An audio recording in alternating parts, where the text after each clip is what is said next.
This should hopefully go in live. It should hopefully be live.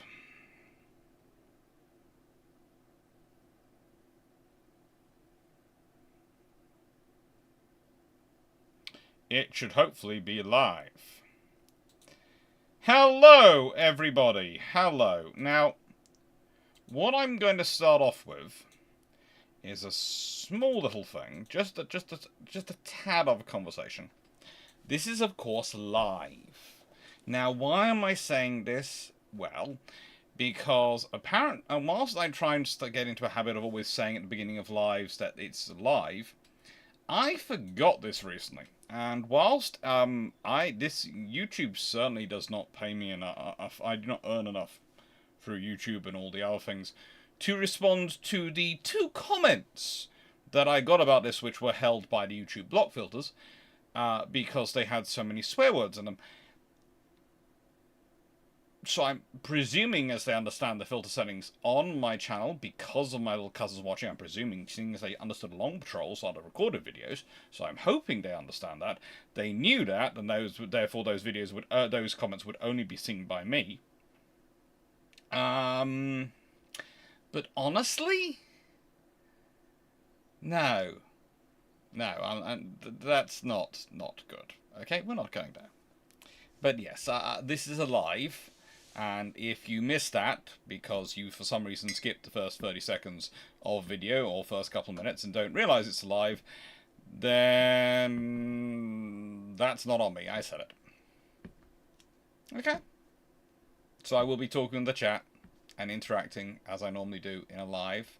And if you want to see the chat, well, I know on brew ships I tend to, on the Sunday videos, I tend to put the chats up on the screen, so they're flashing up on the screen, but theoretically, depending on how you're viewing it, it's either below, you can click into the chat, usually it's the comments, but there's also a chat section you can click into view and watch, or it's to the side, I think this side normally, he says, or it can be below again on a desktop, okay? And then you can see what I'm interacting with. Hello everyone, how are we all doing?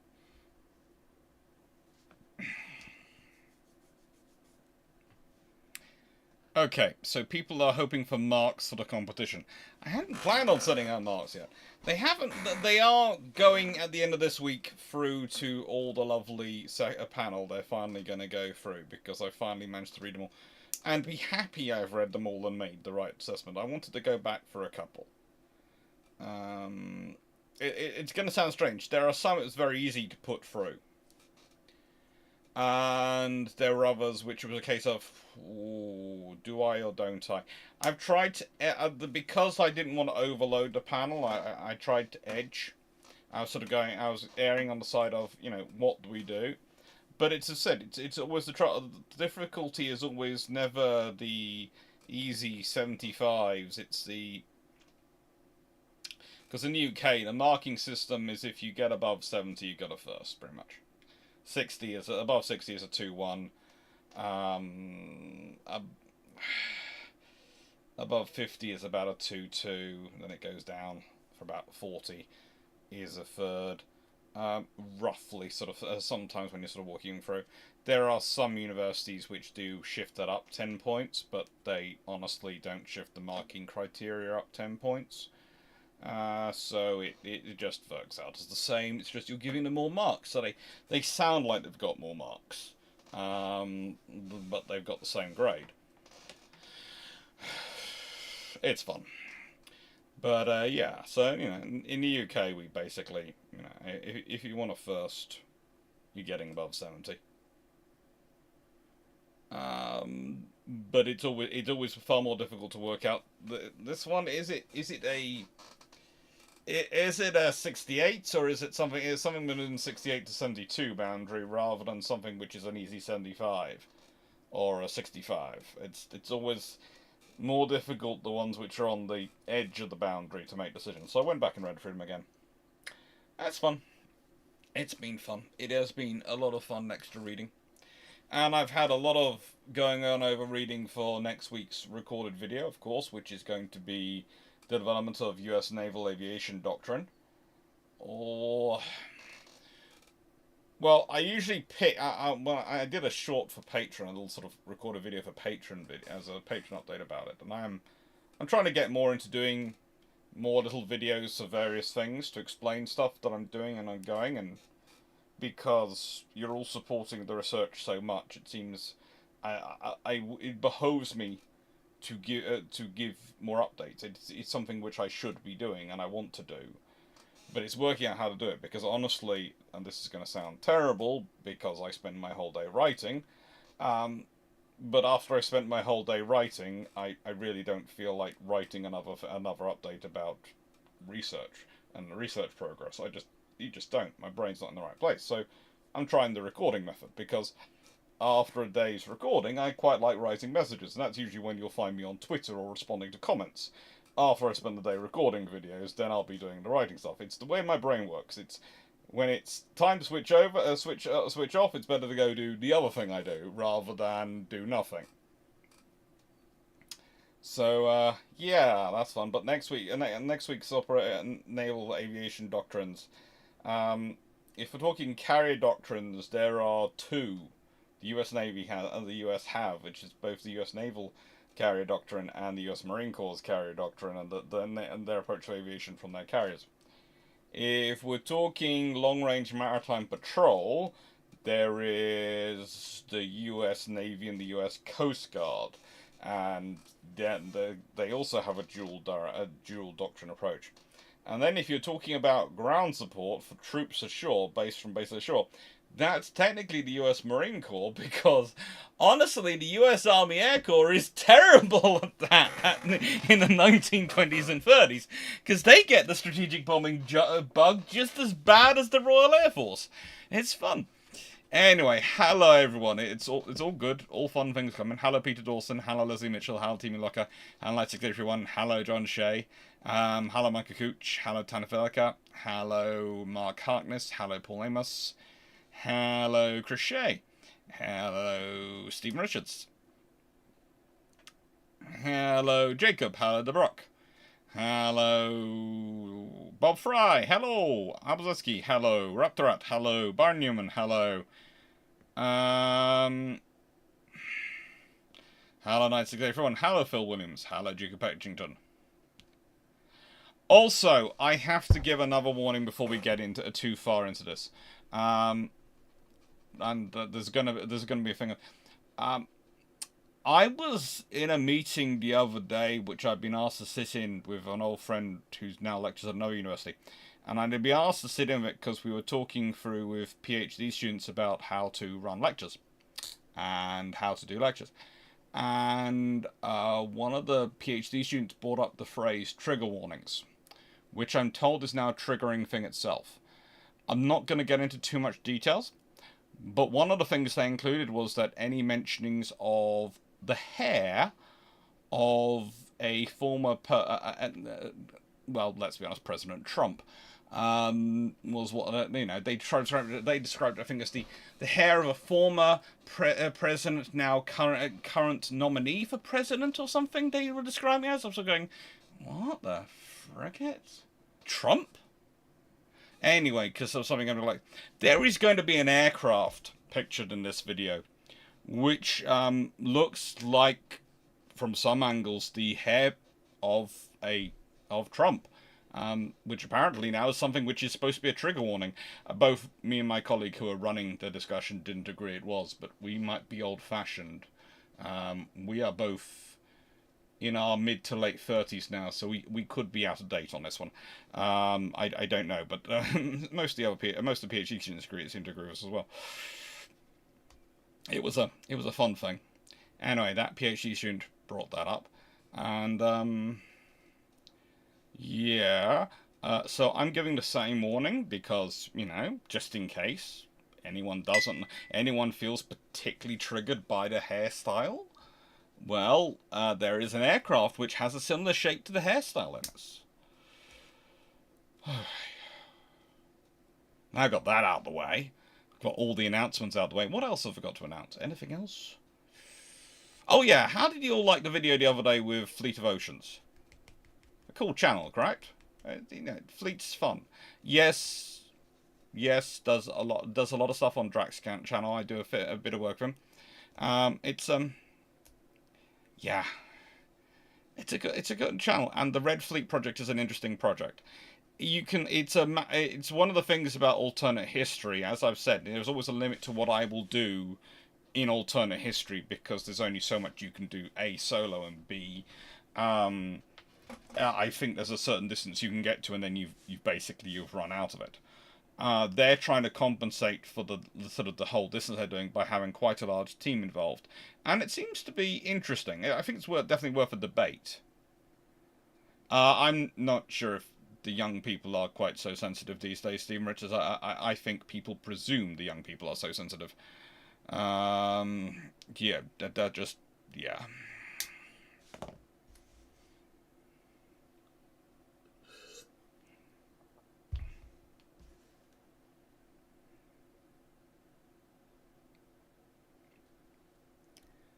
Drakenred? Ouch.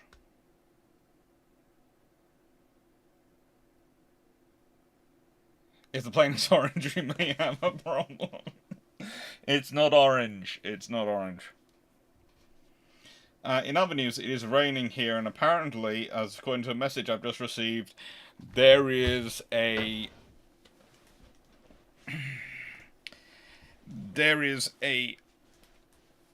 plant which is in a pot, which is just about to overflow. So if you don't mind, I'm going to go and stop the plant overflowing. Back in a second. What have I got? I'll punch a hole in it. That should do.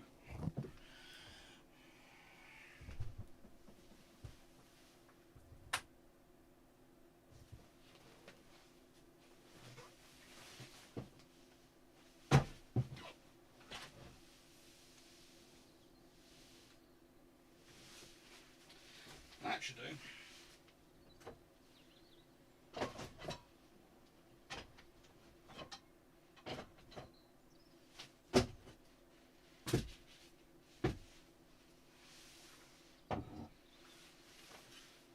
This should click a hole in a pot, plastic pot, right? Yeah.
Sorted. Ay, caramba, I apologise. Ay. Frigate. So, we're of course moving, and we've been potting up plants to move. And it's been raining a lot today, and one of the pots, it turns out, does not have good ability to expel liquid. So, yeah. It needed a hole in it because it was the plant was about to flow out of the pot. So I went and clipped a hole in its base. Apologies.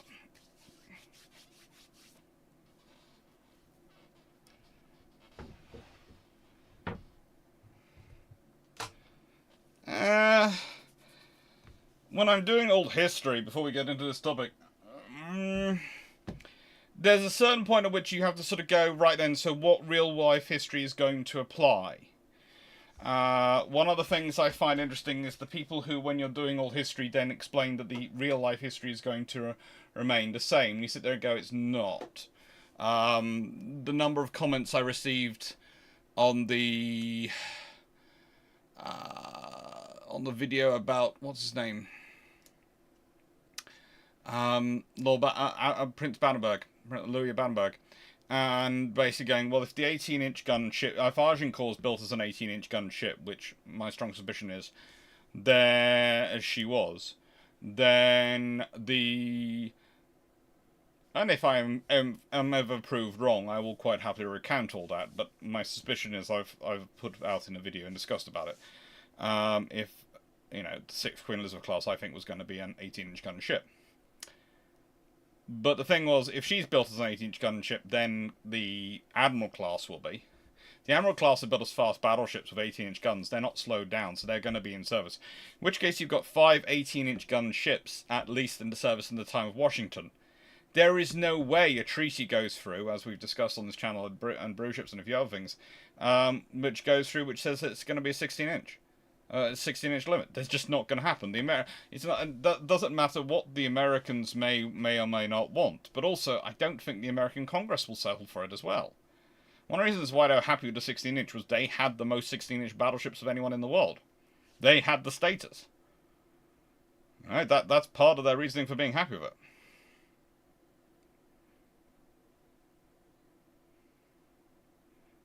Hi, Jack Ray.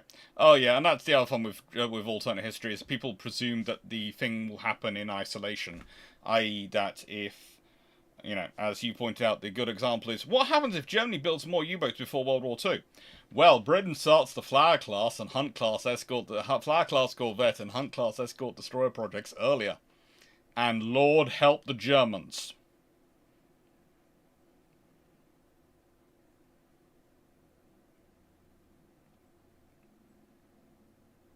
Actually, no, my worrying thing is all done. Well, you see, the thing is, the reason why old history tends to go better, is it tends to benefit the powers with the better infrastructure. And the reason why that does that is you are basing them on their reactions, but you are they are either getting more warning, or in that so they are going to act slightly earlier, or you are presuming a level of competency. You see, never in alternate history do we presume willful stupidity on the behalf of any of the governments involved. We have to treat them all the same. We have to all give them all the same benefit of logic. And then that tends to work out. But there's always a chance that one side acts logically. Again, there's always the chance that the Germans do build more U-boats and for some reason the British government doesn't go, let's build more escorts. There's always a chance. It's a very low chance. It would be an incredibly stupid government which did that, but there's a chance. The fact is, though, you're dealing with Chamberlain and all the other parts of the British government who didn't do that. Yes, Chamberlain wants to is supporting appeasement. That's because he's buying time for the build-up, not because he doesn't want to build up the armed forces, not because he has any faith in it.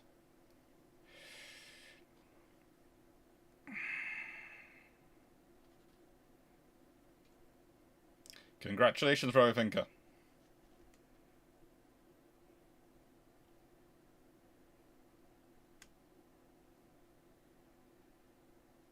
Actually, naval strategy is build-built strategy. Yes, it is. What do you have? Which actually is a good place to start off with for today's discussion, which is USS Triton and Operation Sandblast.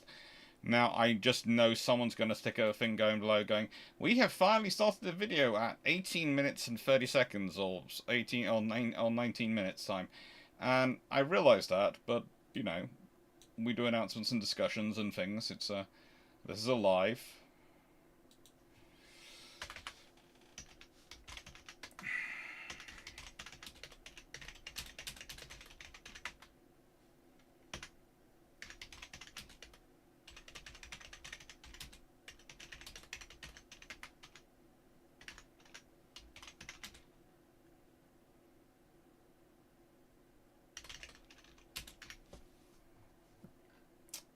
Let's just make that easier for everyone. Done.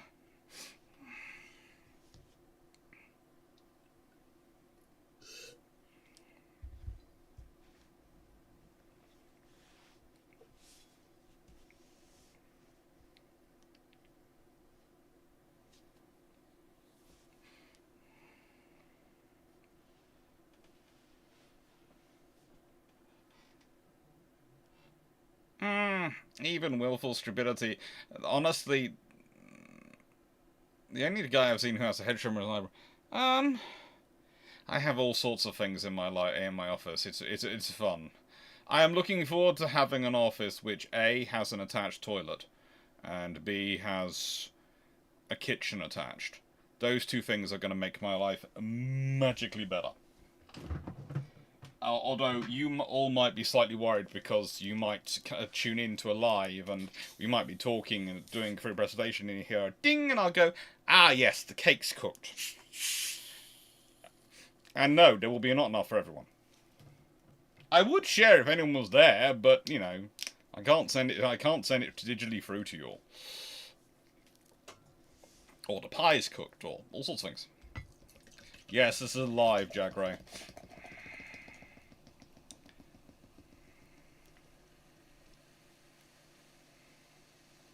Also, I'm hoping to get to the sea to record some more Jack Speaks soon, and I've got another series of shorts planned that I'm going to add into the rotation, which I've got going around, because I've been enjoying the shorts.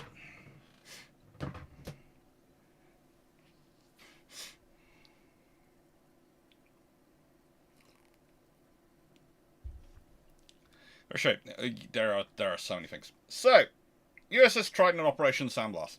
Now I'm hungry for cake. Well, you're gonna be even more hungry for cake when the cooker dings and there's cake to be served. UPS delivers. They deliver, but not in time for a live from me doing the live.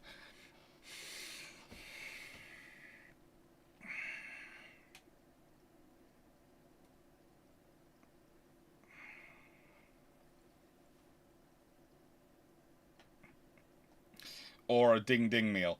No. We should all make ourselves cakes.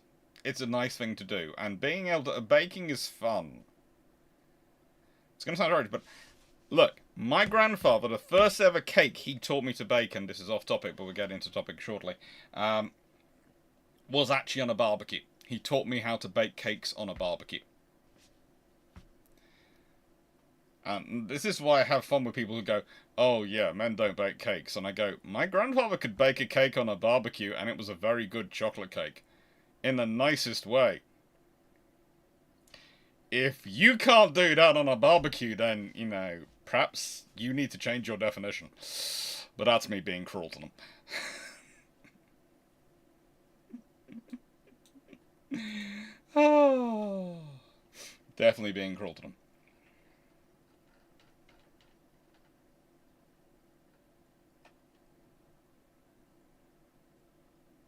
Earl Grey tea crate is nice, yeah.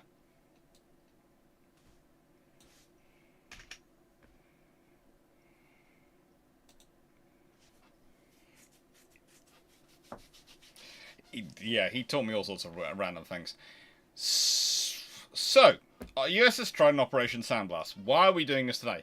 Well, it ended on the 25th of April. That's a good starting point to do any sort of one of these things. Secondly, and technically it ended 64 years ago as well, which I always find fun. 64 years is usually a good date for me to do on these things, because then I don't have to deal with the major anniversary stuff and I can talk about it without getting into the rah-rah stuff that some people can't. But more importantly, and I will add this one, what's interesting about it is it's one of the first circumnavigations of the world which is all about the press release and all about the information covered by the operation and not about the port visits. Let's be honest, for pretty much every previous circumnavigational world, the port visits are what matter. They are what generate the press release. They are what generate the status. With Triton, it's all about the actual journey. And that's a cool thing to think about.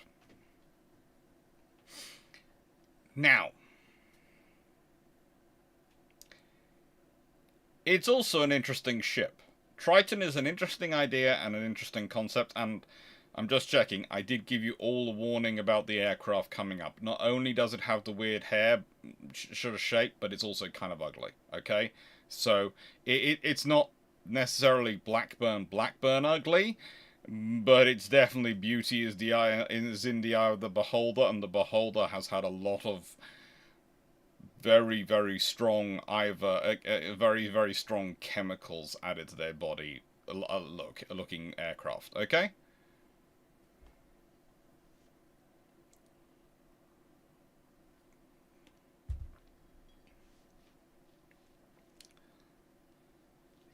As Mitchell, did he teach you how to make a Russian back t-shirt? He certainly tried that, but he also taught me how to find better food than is in my ration packs.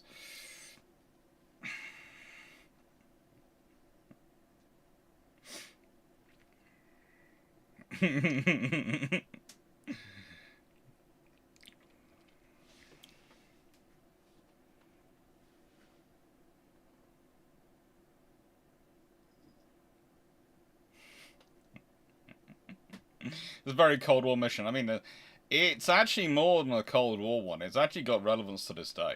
That's one of the interesting things about it. It's one of those missions which really does have a lot of relevance even to this day, and yeah, it's fun. Seamus Booklog, thank you for all the feedback on the other options for this when we have more books to put up here. I'm still not sure how I'm going to do the cover design for those books. My initial plan was, if I find myself suddenly very, very rich, I approach the same artist who did this cover. My other idea is I try and figure it out, but we'll see. We'll see what we can do.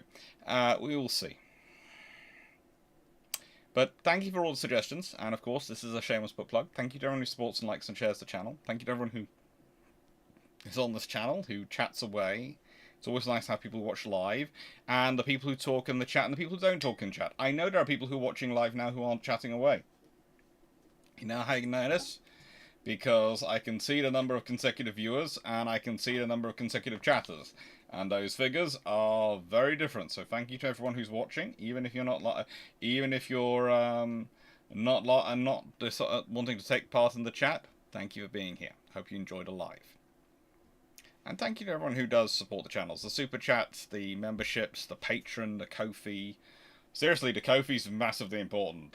A very nice person to put some money through on Ko-fi. And that's why I have Iron Brew now, because I had reached the point of where I'd have, by a couple of days, paycheck would come in, but I had 2 days where I had, because of trying to get Iron Brew and trying to get other food for things in the house, I had, let's put it this way, I'd run out of month in my budget. And yeah, came through, and I went, right, I'm just gonna drive to Asda myself. And I did. Luckily, Asda are open 24 hours a day. It's brilliant. Walked in there at near enough midnight. Found the person who was stocking up the soft drinks. Went, do you have any Iron Brew? And I went, we have all this Iron Brew extra. I went, do you have regular Iron Brew? And he looked at me and went, we do, but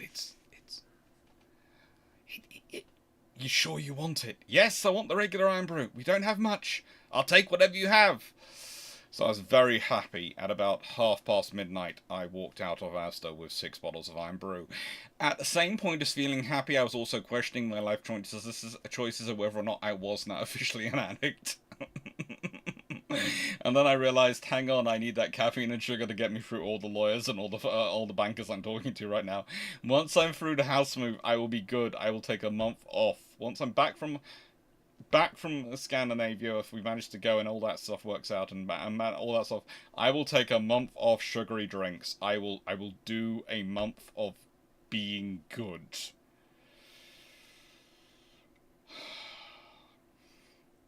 But thank you.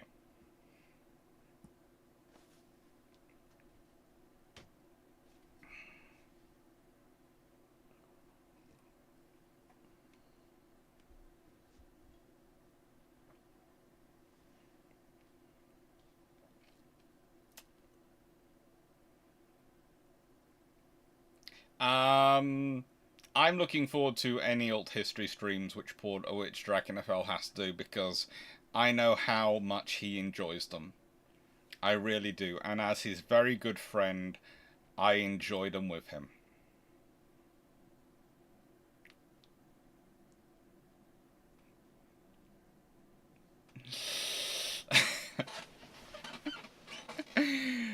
Yeah, honestly, shopping at it's one of the best times. You either want to go midnight or roughly 2 o'clock on a Wednesday afternoon.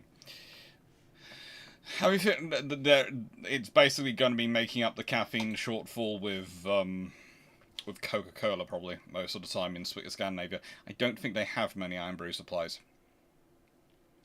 But I've been told that a certain ferry company does carry iron brew, so I'll be very happy for that.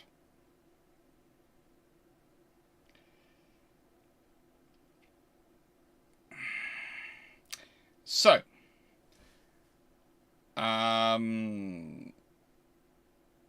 is that the plan? That is the planned ship-shaped tour, is Scandinavia. But we have to get things in place for it, and it's one of the things. It's definitely not going to cost us as much money as Australia. In fact, I've done the budgets, and it's about $3 a head. And even if we're taking a fifth person, that's 15 grand. So it's nowhere near the cost of Australia by a long shot. But the thing is, it's getting it all organised, getting everyone to have a meeting, and it's kind of the same trouble we've been having with Build Trumps. We're all so busy.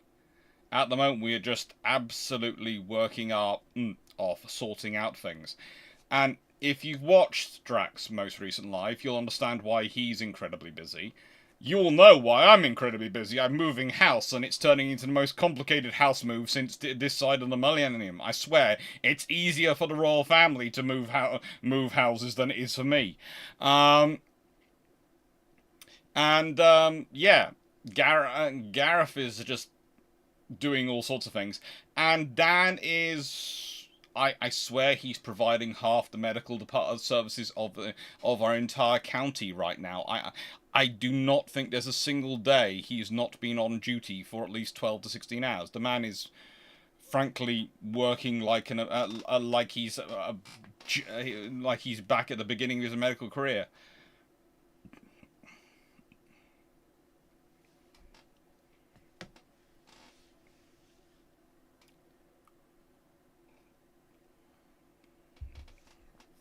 Look, Helsinki is part of the destinations. Look, this is our first going of Viking, and we were calling it the Scandi Flick. But the thing is, we're not doing that. We're doing that. But we're basically going to Stockholm, going up to Narvik, going back down to Stockholm, going around a couple of places to Gothenburg, going some more back to Stockholm, and then going to Helsinki. And you might be going, hang on, why aren't you doing Norway? We are doing... Norway is Narvik. And the reason we're not doing the southern part of Narvik is it's southern part of Norway. It's actually easier. It's actually easier to do Narvik from Sweden than it is to do Narvik from Norway. And also, we wanted to do the 18-hour train journey. We wanted to do the train line, and that was a big part of it. And we wanted to see various museums and various things we're doing in Sweden. And we are, as I said, we're going to Finland, and we're going to see both the battery in Finland, and we're going to see the battery up in up not far from Narvik actually itself. And we're looking forward to that. That's going to be a lot of fun. One of them actually has the German 16-inch guns in it.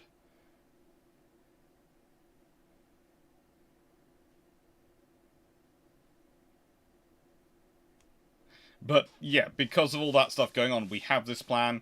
I'm working on it. I'm talking with all the various people who are going to be there, but we haven't started fundraising for it, so I cannot confirm it.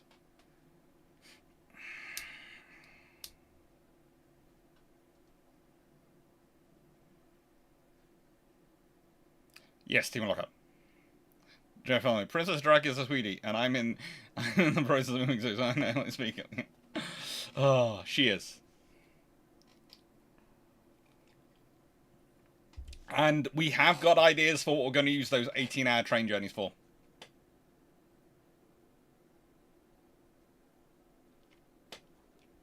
So, my Gooch, on Shipshape, do you have a finger in the air estimate of when rewards go out and show how the game played?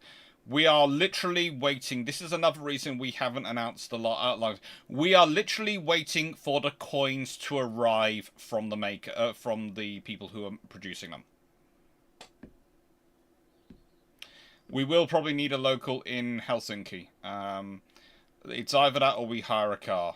Either we need a local assistant or we need to hire a car. And it's you see, the thing is, in all the other places, we probably need we possibly need a car in Narvik as well. If we're being honest, we actually probably need a car. Literally in Narvik, we need a car for like 1 day to go visit the battery. And in Helsinki, we need a car for like 1 day to go visit the battery, and that's it. Because in the case of both those batteries, it's basically Drac has a list of things he wants to visit and things he wants to do on the trip, and we each put in things we want to do. And Drac's list is fairly prescriptive. He wants to go to see those guns, and he'd like to see them being cycled. And I'm doing my best to deliver on that one.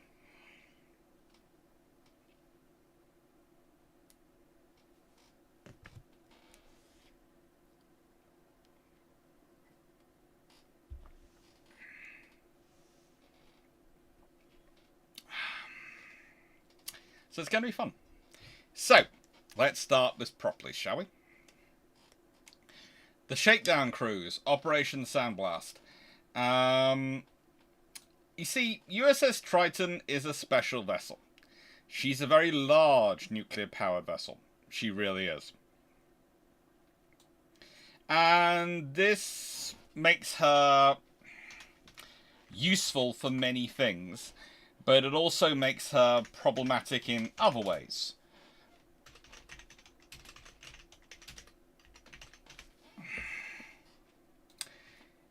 It makes her useful in that you can do very long journeys. It makes her not so useful in that, well, what are you going to do with this vessel? What are you going to do with this sub? One of the first things they think about is long-range operations. But the thing is, you can do that with a lot of submarines now you have nuclear power. And nuclear-powered submarines make that a possibility for all submarines which are nuclear-powered. What other things does she have? Well, she has 2 reactors. 2 pressurized water nuclear reactors. This makes her a very interesting vessel. Theoretically, she has 45,000 shaft horsepower, but you can believe that if you want to. Okay? I'm sorry, but something with 2 S4G pressurized water nuclear reactors, and that is a fairly interesting reactor designation, 4th generation core. How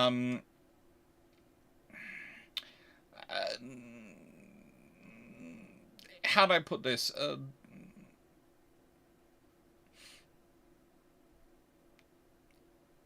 That's one of the... They have a combined rating aboard Triton of 78 megawatts. Or apparently about 105,000 horsepower.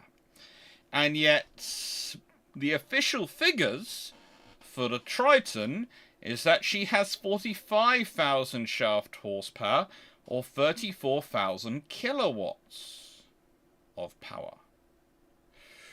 So, look, US Navy, I don't mind when you lie to me. I expect you to lie about your figures. I honestly do, and I am quite open and happy with that. Please note, the figures I'm going to be quoting tonight all come from Wikipedia. The reason I'm quoting those figures is then I know I am not breaking any Official Secrets Act. I'm not going to get any of my friends or colleagues into trouble who I talk with on a regular basis. So, it doesn't matter what I might know. As always, the policy is this, and it's the policy I established because, as you know, Drac's policy is he just doesn't go past 1950, apart from for the Korean War, which I completely accept. My policy is I will go past 1950, but you have to, in return, accept that no matter what I might know, I am not going to reveal figures of operational capabilities beyond that which is in the public domain.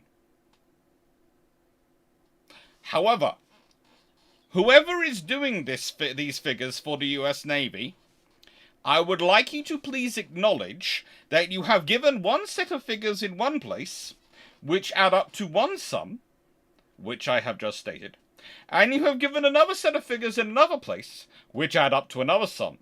Which means you are, in the words of, and I cannot believe I'm using this, but my mother has been using it a lot lately because she's been discussing it, doxing yourself. Okay, US Navy, can you please either fix the figures one way or the other way, whichever you prefer. Next one, I believe that as much as the RN's official speed and range releases on the Queen Elizabeth's. Yes.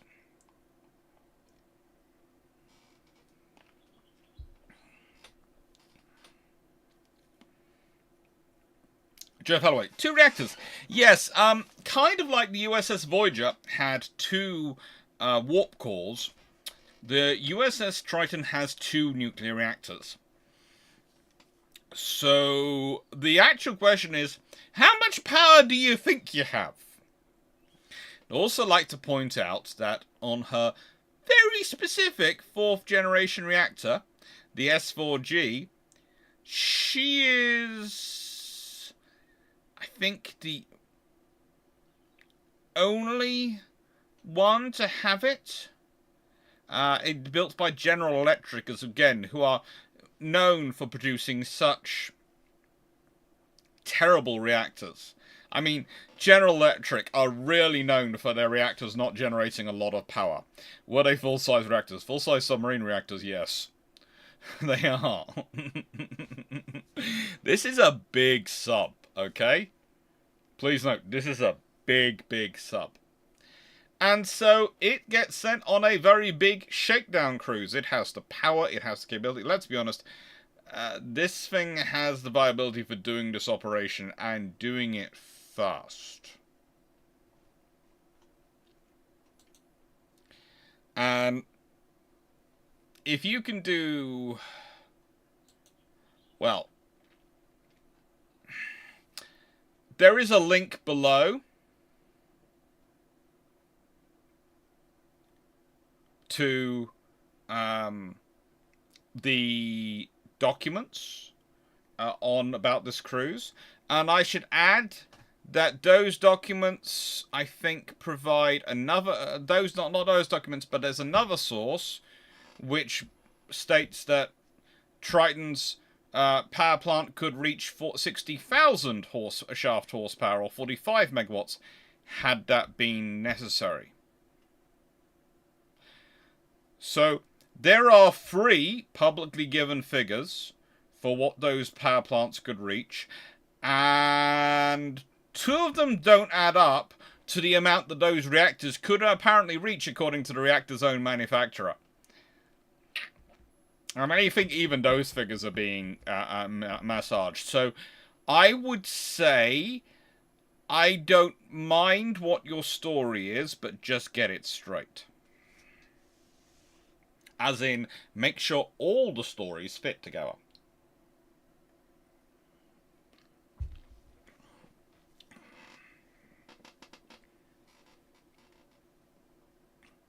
Another thing, what are 2 reactors? Well, the 2 reactors were to do with the mission it was designed for, and I'll be getting into this. But again, the second reactor does provide some interesting ideas. HS Ford will be getting into that. There's already been a bit of a discussion of her role.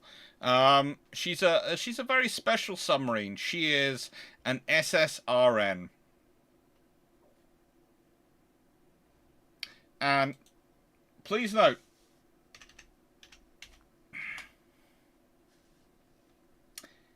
if you type SSRN into Google, the thing that comes up is not a submarine type, because they don't come up that often, but the Social Science Research Network does. They've been around since 1994. Steve Richards, her shape doesn't look fast.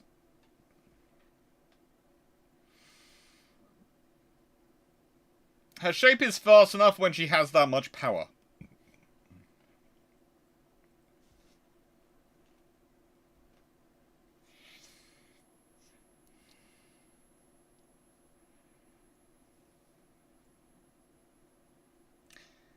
So let's carry on. Ship characteristics board. Now, I want to get in this because the ship characteristics board are who define their thing, and they are a product of their time. Now, why am I talking about the ship characteristics board when I'm talking about Operation Sandblast and I'm talking about Triton? Because you have to think that the US Navy at this time is going through a lot of changes. But one of the biggest ones, if they have handed over control of designing and specifying ships to be built from the General Board of the United States Navy, due to the fact that the bureaus haven't been working together, specifically the Bureau of Construction and Repair versus the Bureau of Ordnance. For some reason, those two luminary organisations were not exactly communicating well with each other. Can't think why. And by the way, for those wondering, that particular space you are looking at on the picture, that is the data room, the command and control room inside the Triton. You're thinking, that looks different than what I'd expect a submarine to be. There are reasons for this. So, this particular organisation has a very interesting, I want to give it a life, but I'd say half-life. Look, what is beeping at me in here? It sounds like one of the anti-bug things. Alright.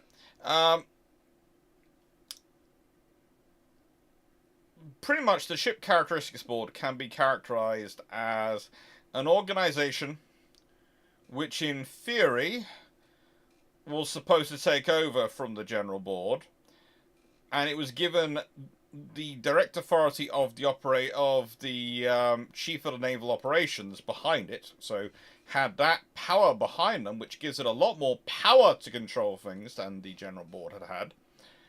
But they're not given long-range planning authority. So they are a far more reactionary organization. They're also not really holding things together, because the thing is, the general board had an overview of procurement of pretty much everything. Ship characteristics board is just looking at ships. This leads to some very interesting things. Some very interesting things. The Triton is being procured as, well, she's almost one of the last of the first generation nuclear submarines. But she's also sort of part of the second generation in some ways. She's sort of, I would call her Gen 1.5 in many ways, because when she's procured, they've already procured quite a lot of the other vessels.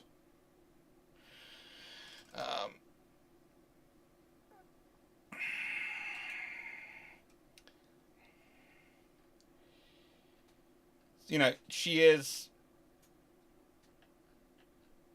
that kind of system, really.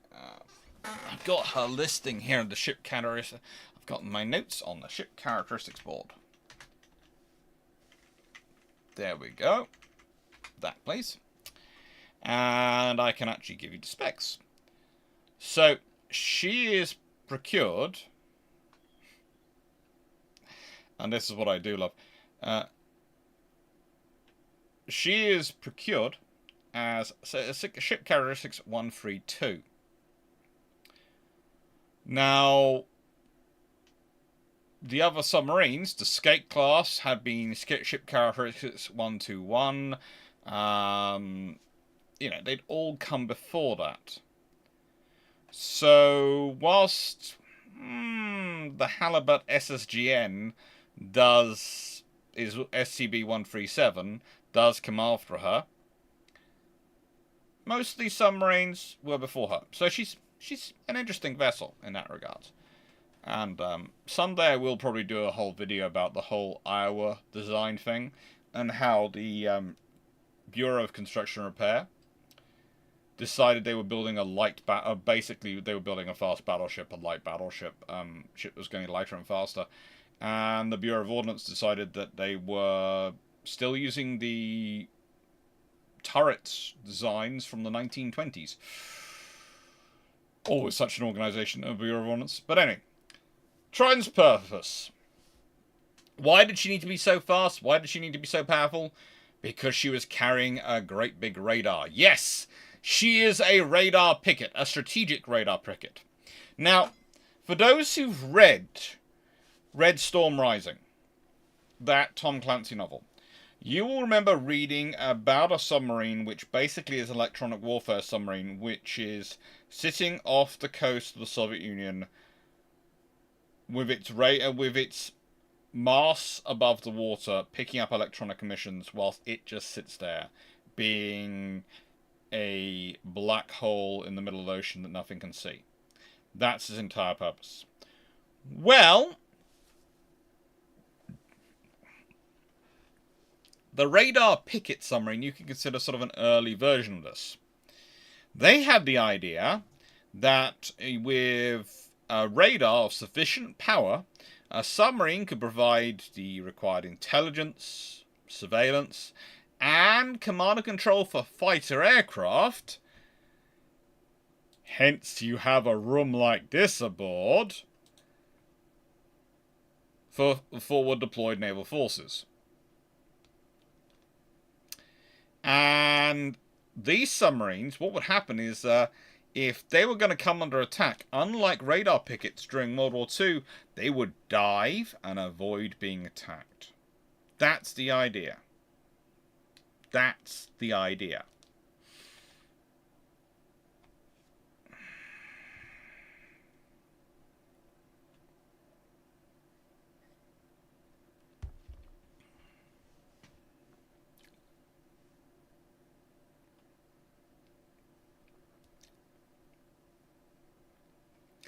Now, we're getting to how deep she could officially go. Because how deep she can officially go is an interesting one. She technically had a 320 meter crush depth and a 210 meter operational depth. Technically. Hull was quite well designed though. But we'll get into this.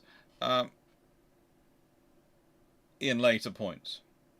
Now, there is a small problem with this. She's laid down in 1956. She's launched in 1958. She's commissioned in November 1959. They had been first discussing her and her role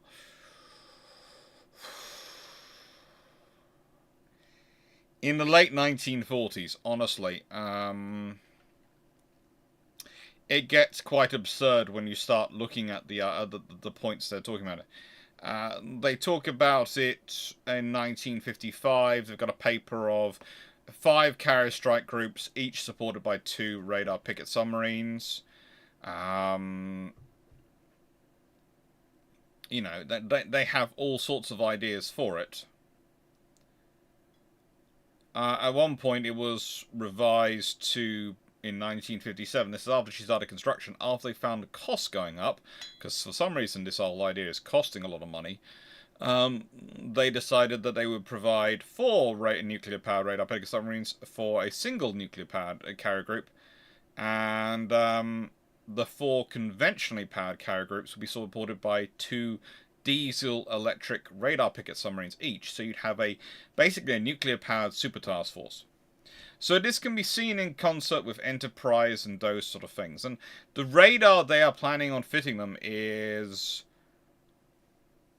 How do I put this? She's the last submarine to have pretty much a conning tower, but she has twin screws and a stern torpedo room. All these things are fun. But no, she's so big, so wide, because she is housing the ANSPS 26 3D air search radar.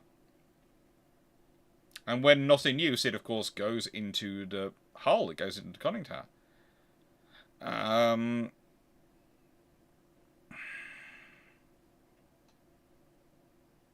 She's a big, big submarine. They were using the S4G, 2 of them, 2 S4G radars.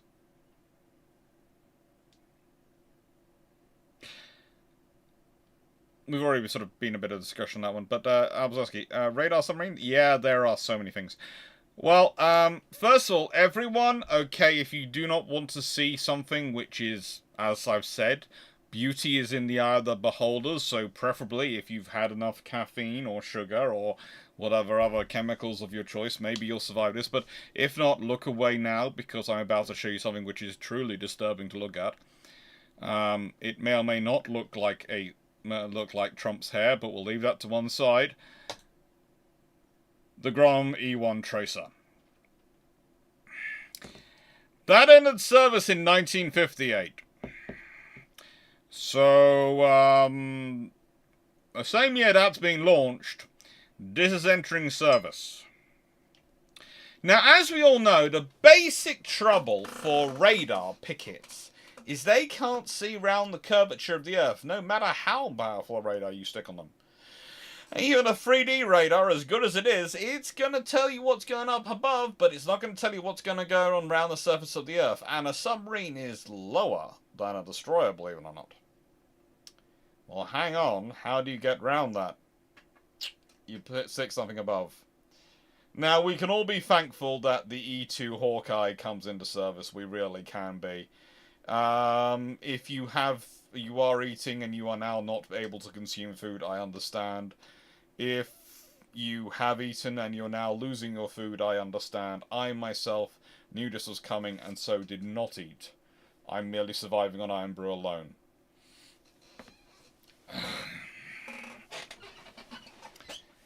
I think she's definitely one of the biggest submarines. I'm not sure if she's the largest prior to the Ohios. There are some quite big submarines which come after her. And honestly, she is, to an extent, becomes part of the Polaris project herself.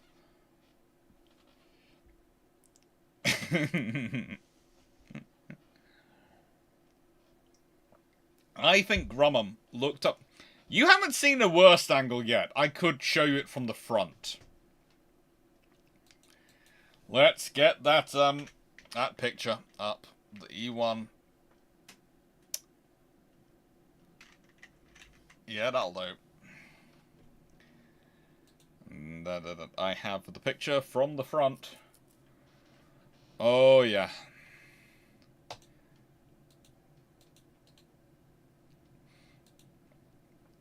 So, you all think this picture's bad.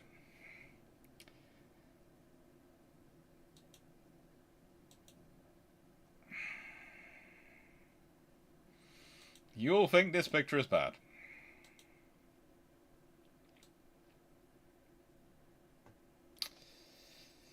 So, really do prepare your eyes about now, okay? Prepare them. We all good? We all prepared? There you go.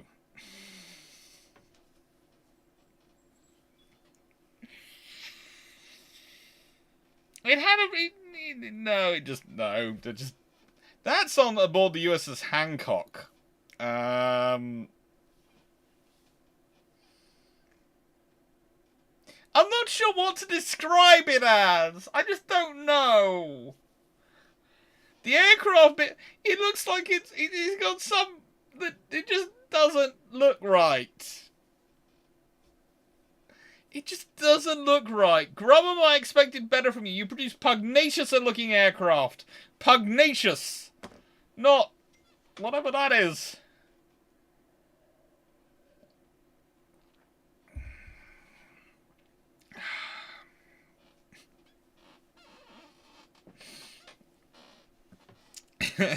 John Shea, how is that ugly? Oh. There are many coming to her defense now.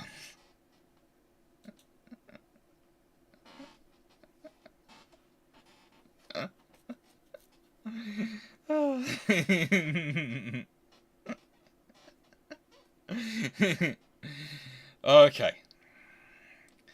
So...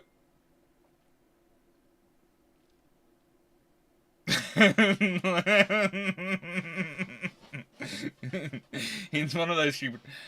You are right! It does! It looks like one of those things you had on on a people carrier or something. It does. Anyway, so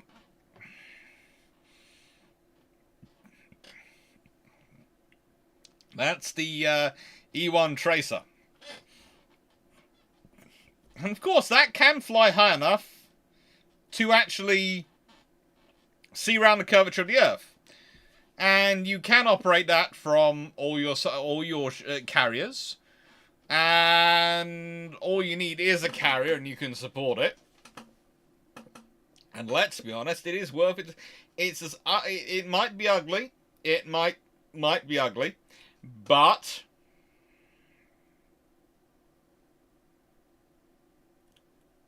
just because of what it looks like, 96A31 apparently. Look, I said it was a whole conversation the other day.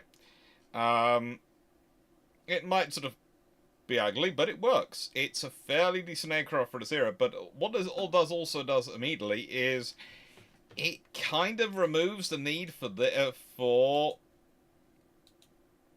this. It removes the need for an SSRN. You do not need that. You do not need it anymore.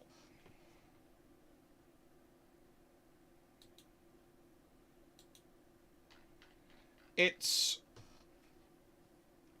first flies in December 1956.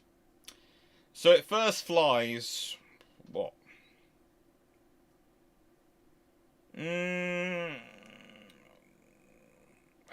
7 months? A little under 7 months after the Triton's laid down. So you could consider the Triton in a way an insurance policy in case the Tracer doesn't pan out. But that's not really a possibility, and that's not really sensible. And the Triton itself, as I've said, there are many submarines which are useful in the US Navy. They do work out electronic warfare submarines.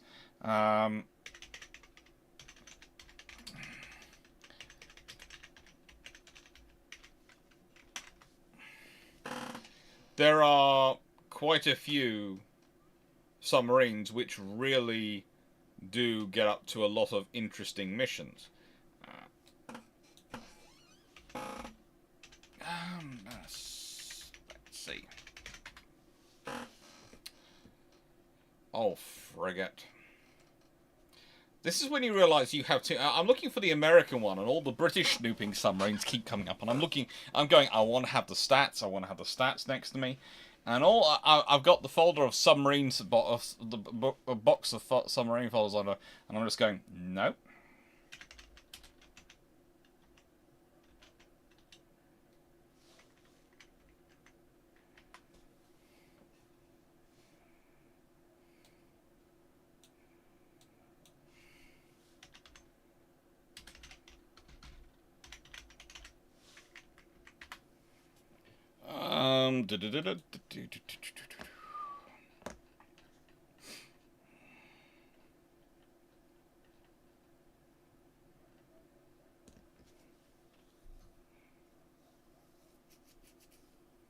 No, not that one.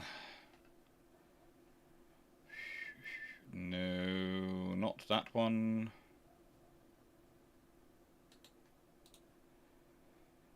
I think...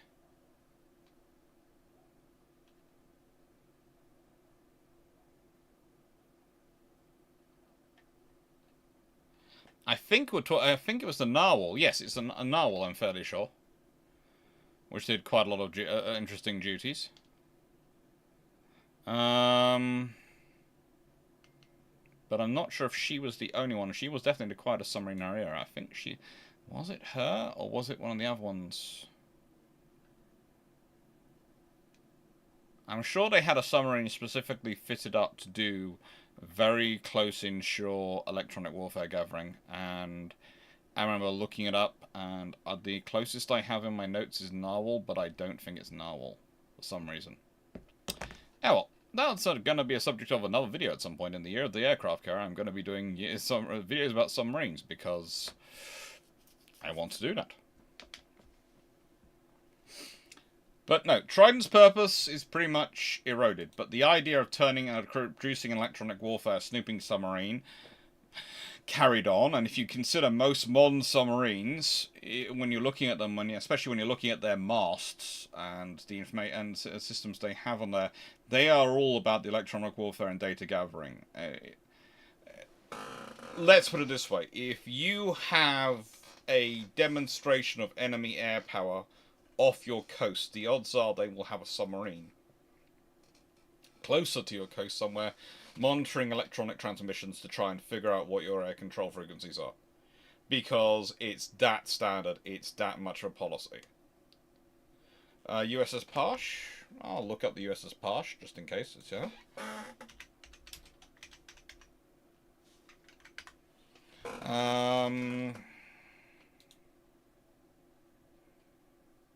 She's a Sturgeon class, isn't she? Could well be, and she was could certainly have been doing things that could have been Parsh. Yeah.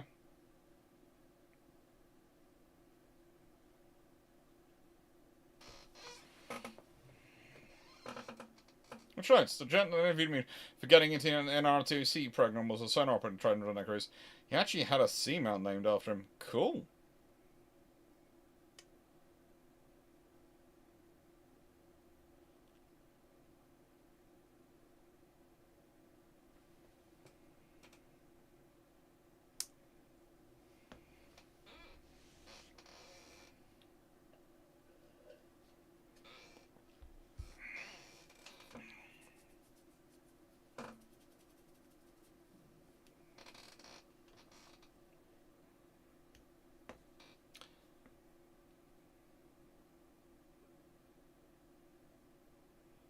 Yes, Verdun, I would be equally surprised.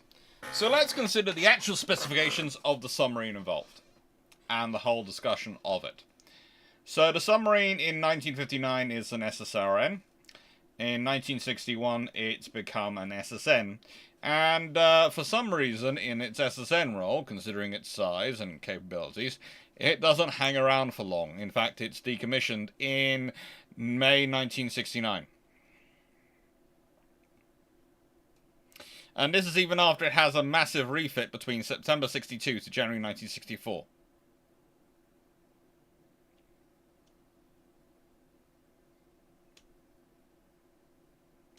Nicknames included the Big T, the Steel Raider, and Building 586, because it was quite so massive.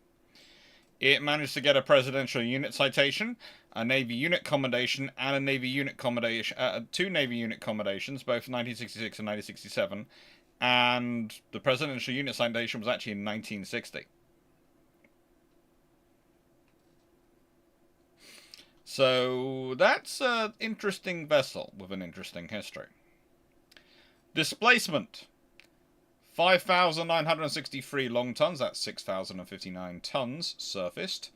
7,773 long tons, or 7,898 tons submerged. So we are talking about something which is a fairly hefty submarine. If I haven't used this because I'm not nicking this, but I would say this when I went to nick the pictures for today from Wikipedia, because as we all know, I have a strict policy when I'm doing pictures on this on this channel. I do not want to end up with the copyright mess, so I go and nick them off Wikipedia. My argument being, if they're on Wikipedia for education, then me using them for education surely doesn't matter on YouTube. You will find that someone has done a wonderful comparison on Wikipedia between her, the I-400 design, the Surkov, and the USS Argonaut in their various periods.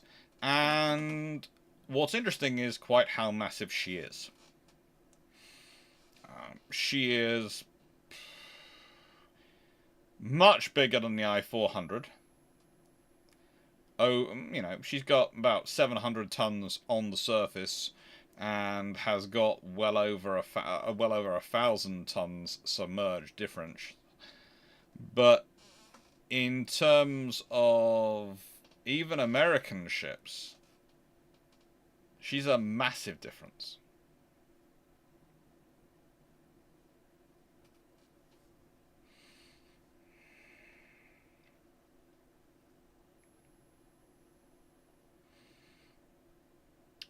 So she's big.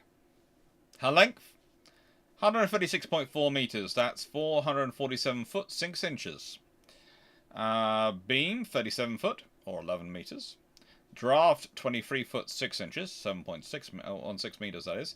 Decks, 3 plus conning tower. So I would at this point start calling it 3 and a bit. Install power. And I have technically copied this straight out of the listing, because I am making sure I am using this straight off the listing. 45,000 shaft horsepower. Now, here is the thing. I've already been over with you the whole joy of the reactors. So, this above is directly what they stated on Wikipedia. Okay? I have also gone and checked the book that they took it from. And I have checked they've gone with it, that. So I have done both. But I have double verified. So I am definitely not revealing anything here. But if you go to the fact is, the people who source Wikipedia are not that silly when it comes to their research. And as said, there are 3 different figures on 3 different pages about this vessel on Wikipedia, which give you very different figures.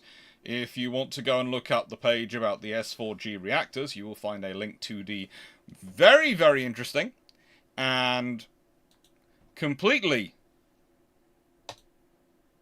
normal global security page on US nuclear reactors, which actually provides the full details of the 78 megawatts arranged, of the pressurized water reactors. And the fact that the 2 steam plants could be cross-connected as required, but could also, as a rule, the forward reactor supplied steam to the forward engine room, and the aft reactor supplied steam to the aft engine room is also included in there. In fact, global security gives you a full breakdown on the entirety of the vessel's nuclear power supply, which also links to another section, another page, and another thing to go through. And as said, that gives you the 78 megawatts in information. And then if you go to the Operation Sandblast, if you scroll down that page, you will find a nice section which is helpfully right next to a photo of the Triton, and above a photo of Captain Edward L. Beach, you'll be getting to in a second, which gives you a whole nother set of details of her engine positions, which they've got from another source. And I'm just using those sources which I've also confirmed, as in the books that they and sources they gave. I've gone and confirmed those sources. So I am as sure this is the official line as I can be to not get anyone into trouble, whilst admitting that this is the official line. Okay? On the performance of this submarine.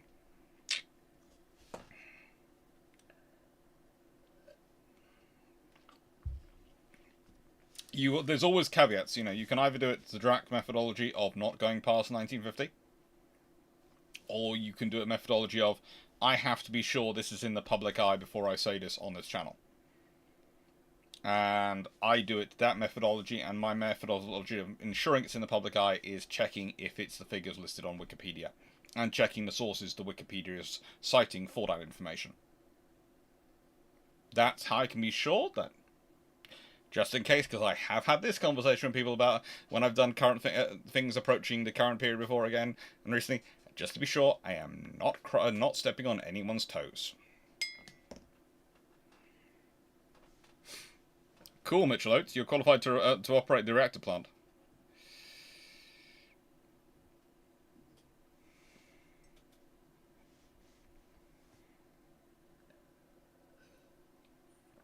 I might do a design stream at some point on UAD, another one. I haven't done one in a while, but that's because I've just been so busy.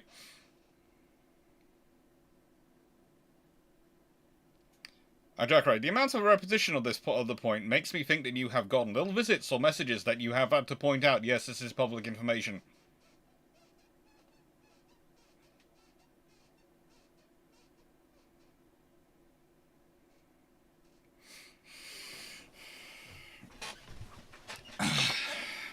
And that's before we include the number of people who message me going, you should not be giving out this information. Who have no reason to be messaging anyone about it, other than self-appointed. I won't use the phrase as often as used to describe them in public, because it's also my sister's name, and therefore I do not use it because it doesn't accurately describe her. But, yeah.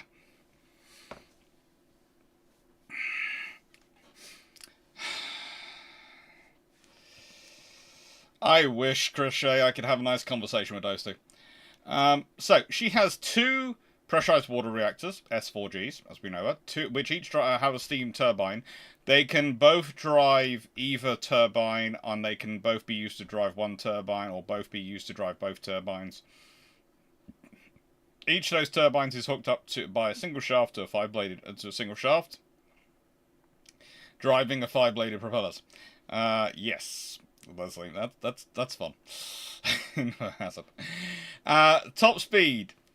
This is where the US Navy starts again. They go plus 30 knots on the surface. It can do more than 30 knots on the surface, and plus 27 knots submerged. So,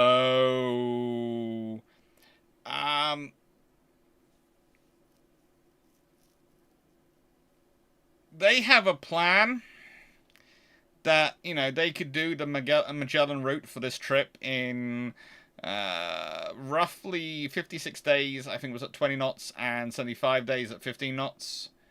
And, well, they even tried to work out nuclear fuel being consumed. I do love the US Navy in this period. They're trying to work out the cost of nuclear fuel being consumed, and it's just a case of it's already astronomical.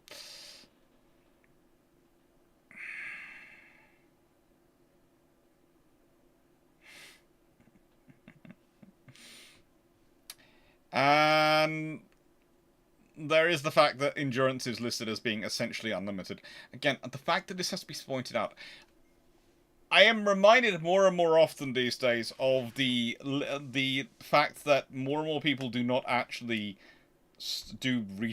go and actually study stuff they're supposed to be in charge of, because I had this discussion the other day about something which was being used to, let's say, brief people.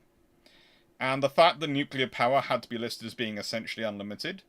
And I went, do we really? It's nuclear powered. Surely they realised that. And the person just looked at me and just went, we do. And the look was, it was such a 1,000-yard stare, if you know what that means. It just sort of, we do. I just went, I feel for you. I feel for you so much. I'm sorry. I had no idea it was that bad. I apologize. I will never again raise this as a topic. I will not inflict that pain on you.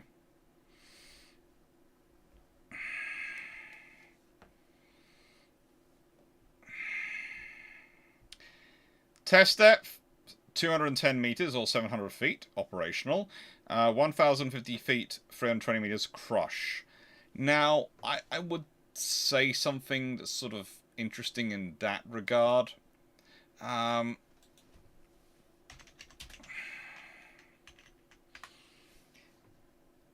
of the things you might have noticed if you look around quite a lot of the USN, they tend to list test depth and then their operational depth. Test depth has slowly been growing and growing. But test depth is usually a theoretical maximum that they're going to go down to, and then they go, okay, we don't like the noise on this one. What's interesting about Triton is she is very much overbuilt. She is structurally overbuilt. And whilst I will agree that this is probably the test depth they did work her to, and that was their probably theoretical crush depth, that's theory with a lot of extras put in. As in some regards, Triton, from her design, and I'm saying this from the publicly viewable documents and the publicly viewable descriptions of the plating and structure, so it could be wrong, because there could be something that's not on the publicly viewable side, which I hope. Her hull looks more heavily built than most modern submarines. Now, yes, there are things to do with steel quality, etc., but this would suggest to me that she could actually possibly have gone lower than they're saying.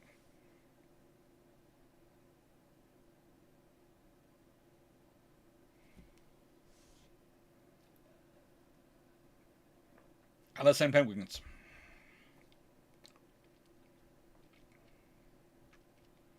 My jokes. That was a very strange propulsion plant for a submarine. Well, the thing was, I think she has a propulsion plant she does because they think she's going to be operating on the surface. I think there's a reason why they're giving a surface speed of 30 plus 30 knots. Again, she's supposed to be a radar picket submarine. So there's some slight differentials. I think, like with the hull design. Very much to me, this hull design, this sort of shaping, and if we go back to this picture, it looks to me like it's a hull designed to also be stable on the surface as well as go underwater. So it looks to me like actually a very traditional, almost World War II era style hull. That is almost a pre-Type 21 analysis hull, and definitely a pre-analysis of the British U-class and V-class operations and the A-class. And the fact that she has the conning position, all the sort of those positions in the tower that in the conning tower she does, it to me stresses that this is a vessel which was thought of as operating on the surface as part of its operations, not as a it's coming in and out of port scenario. It is a this will be doing this at sea scenario, so it's going to be different.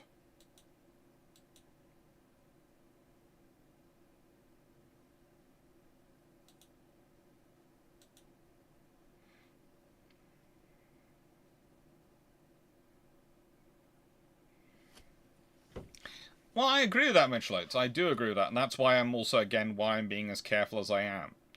But there is the other problem with me. I have to watch myself, because there is the fact, even if I haven't been told stuff, I spent enough of my life working through stuff, and this was the whole thing when we were at the, when me and Drac were last year and the year before at the Future Navy Leaders Conference in the UK.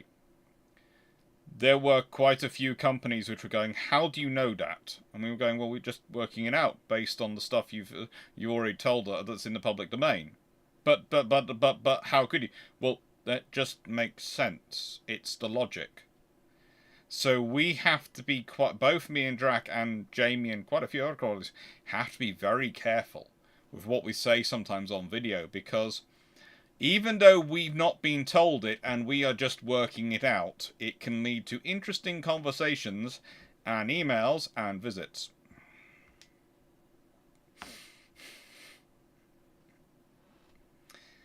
So, her radar, well, she starts off with an AN-SB-26 in 1959. That's changed to an AN-BPS-2 in 1962, which is a downgrade in radar power, in radar capability, but an upgrade in terms of suitability. Sonar systems, an AN-PQS-4 active radar and an AN-BQR-2 passive radar. Passive sonar. And active sonar. Oh, good lord, did I say radar? That's because she's so obsessed with radar, I keep thinking I've got radar on the brain now. She has the Mark 101 fire control system, which was always fun, and 6 21-inch Mark 60 torpedo tubes, 4 in the bow, 2 in the stern. Now, the interesting thing is you start having discussion about her armament. You start sort of thinking, okay, how many does she have? She has 2 tubes aft, 4 tubes forward. She has 10 torpedoes stored forward, usually Mark 37s, and 5 aft. However, as her own captain, or commander at the point, pointed out, if you removed a single support girder, you could store 20 torpedoes forward. And the fact that she had so many support girders in her hull shows how overbuilt her hull really was. there was a similar scenario, to an extent, aft. Now, it's important to realise that the Mark 60 torpedo tubes did not have... They were hydraulic launch tubes, but they did not have any power handling capability, which means they require on human power. Yes, they're mandraulic. Or hydraulic, rather than hydraulic. Mandraulic just makes more sense than saying who versus hydraulic. But yeah, they require a lot of muscle to move.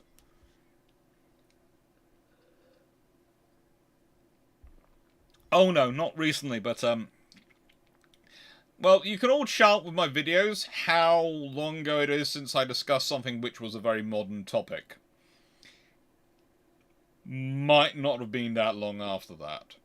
None of the aircraft carrier ones, but yeah, we did get into some modern topics last year, and a few other things, and I might have had a some old friends come to visit me and go, so exactly where did you get this? Because people want to know, and I'm going, well, it comes from here, here, and here, and it's very interesting that, well, I'm not going to reveal any details, but yeah, it's always fun.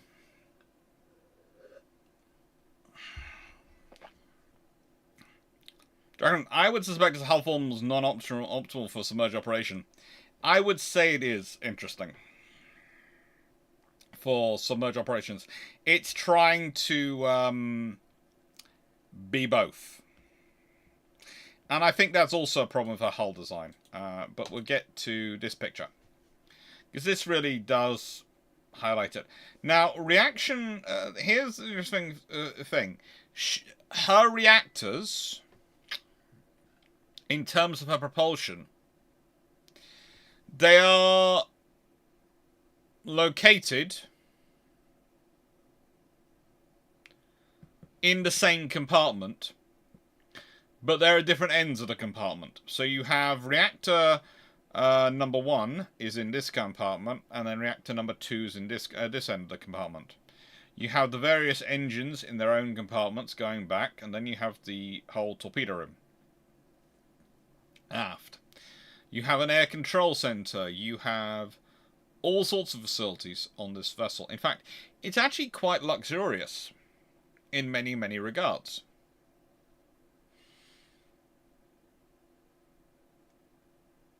And it's quite an interesting shaped ship. Again, interestingly shaped boat. Again, you can see from this design line, you can see the heritage. To be fair, you can also see there are some similarities with some of the Soviet designs for some of their icebreaker submarines. Carlos, please reassure us none of your sources were War Thunder forums. No, I don't need to go to War Thunder forums. As said, all data being given out here on specifics has been double-checked to ensure that it is currently the active data on Wikipedia, so that therefore there is no chance that I am giving out any information which is not in the public domain. If it is on Wikipedia, it's on you. As in, anyone watching this with going,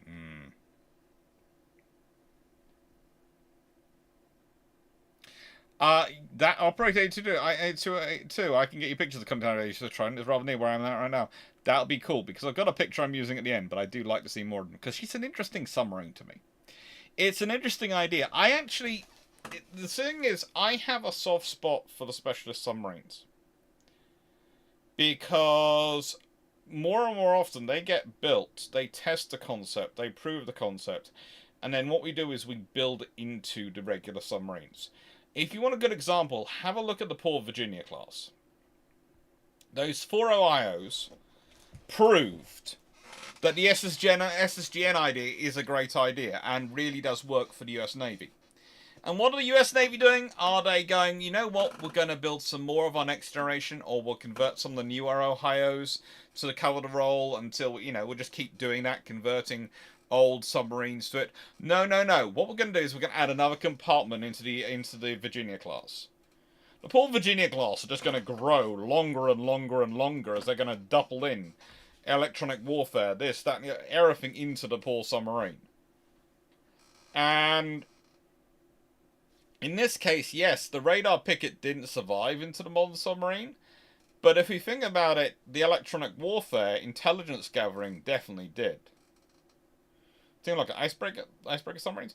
Yeah, if you look at some of the Soviet submarine bows, they are actually shaped to allow them to, well, not be... the joke was, at the time with naval architects, they were building icebreaker submarines. I should say that description comes from my dad.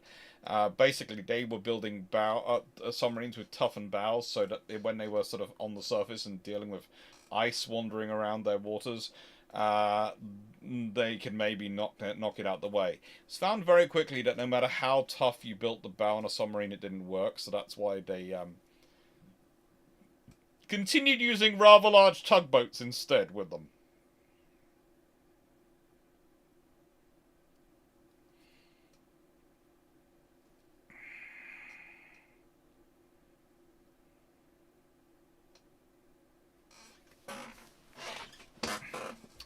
So yeah, but I think they still built them just in case of extremists. But yeah, the whole concept of using it just a mess.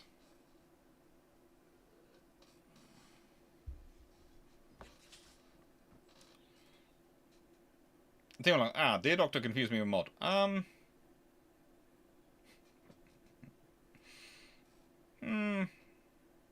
Sorry.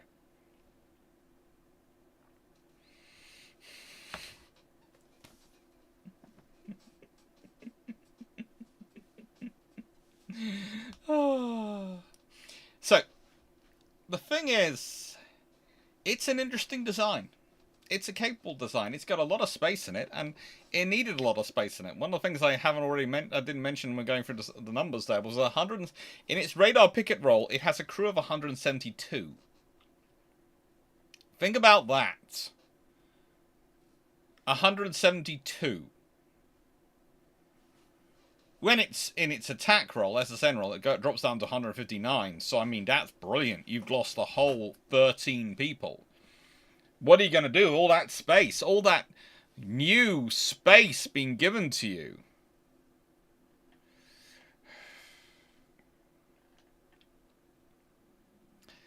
I don't know. It's just, it is an interesting design, as said. The crew accommodation was considered at times spacious. There's a compartment which was solely for berthing. It had 96 bunks and 2 separate Chief Petty Officers' quarters. But if you think about that, that's not all the crew. They have a crew requirement of 172. They have one compartment which has 96 bunks. Plus Chief Petty Officers' quarters. 2 separate Chief Petty Officers' quarters. There's a lot of crew not included in that assessment. And yes, it does have 2 steam turbines and 2 shafts and 2 propellers. I think it's the last submarine which is in that particular configuration.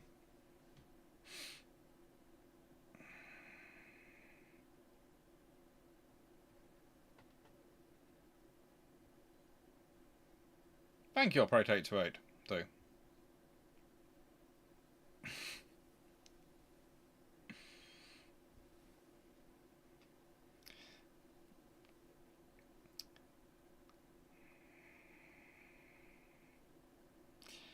Measures and later years they considered turning... Well, she had the space for being turned into a National Command vessel, but honestly, they decided no. How much did she cost to build? A lot. That was part of the problem. They estimated the initial cost to be $78 million. She blasted through that. And... yeah, whoever said earlier that she was the longest submarine till the higher class was commissioned in 1981 are correct.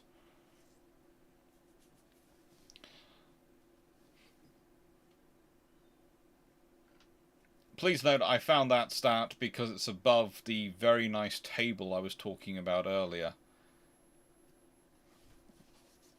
I was looking at the I was looking for the table because I wanted to give sort of some comparisons for it again. No. It had 3 steam-driven pumps in each engine room, and the steam-driven main condensing pumps, each of which had their own small turbines. Oh yeah, it also I was just talking about the engines and shafts, not just including the pumps. She is they are a fun design. It is a very fun propulsion system. Basically, General Electric designed something which no one really knew how powerful it was. This is my own conclusion. No one really knew. I'm not sure if anyone really ever pushed it to full strength. The dual reactor plant has a high-speed requirement as its core competency for its radar picket mission.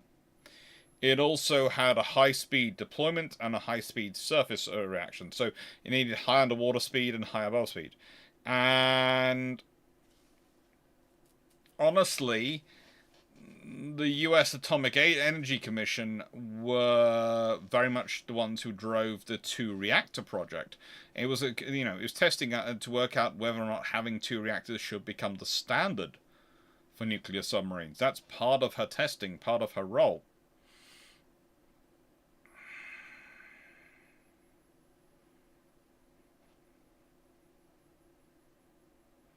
And I should point out that her reactor development led to, I think it's the high power reactor program that would eventually lead to the reactors aboard the Bainbridge, Truxtun, California, and Virginia classes. From my notes on their reactors, but I should probably have some numbers on that.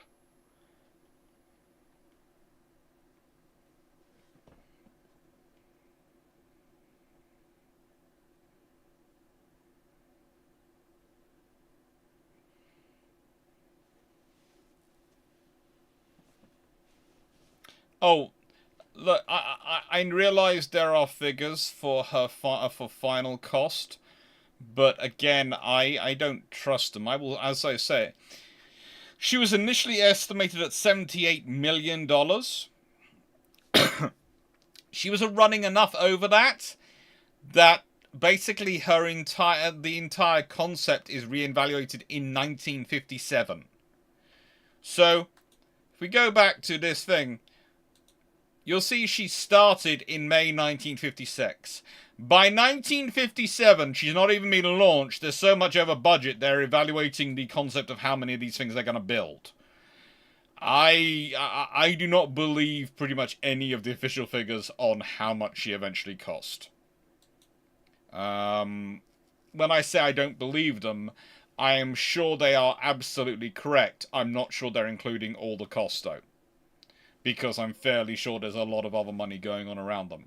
And I would like to see full program breakdown of costs rather than just ship costs, unit costs. But I'll never get to see them. So, the thing is, she is eventually built and launched. She is. And, well, they need to do a shakedown cruise. They need to do a shakedown test of her. And this is where things get really interesting and where the link down below really does become fun, because you can read all of this. You can read all the paper produced on her shakedown cruise.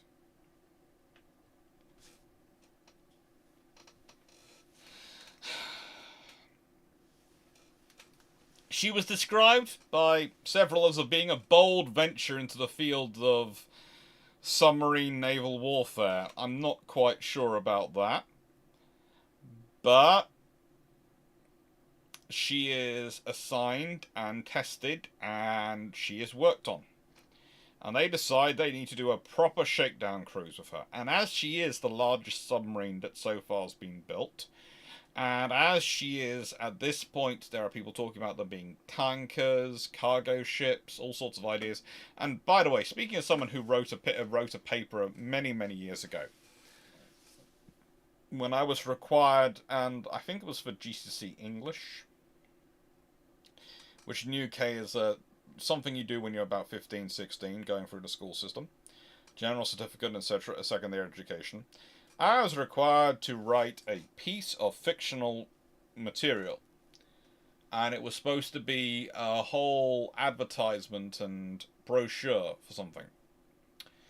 And I did it based on the idea and concept of turning a nuclear submarine into a cruise liner. Now, yes, I know that's completely and utterly an atrocious idea.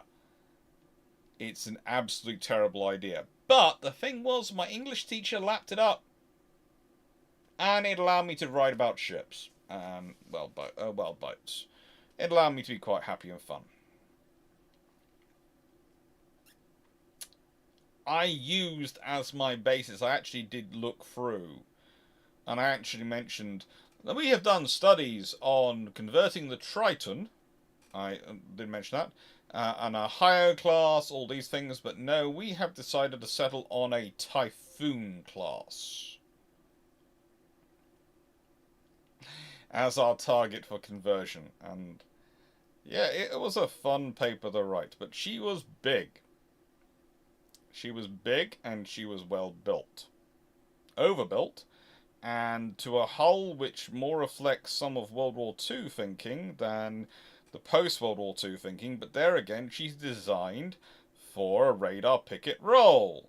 And as I've been over before, most submarines prior to the Royal Navy's U-class and the Type 21s of the Type 21s and 20, the various other ones of the Germans, are designed primarily to operate on the surface and go subsurface when they want to, attack something.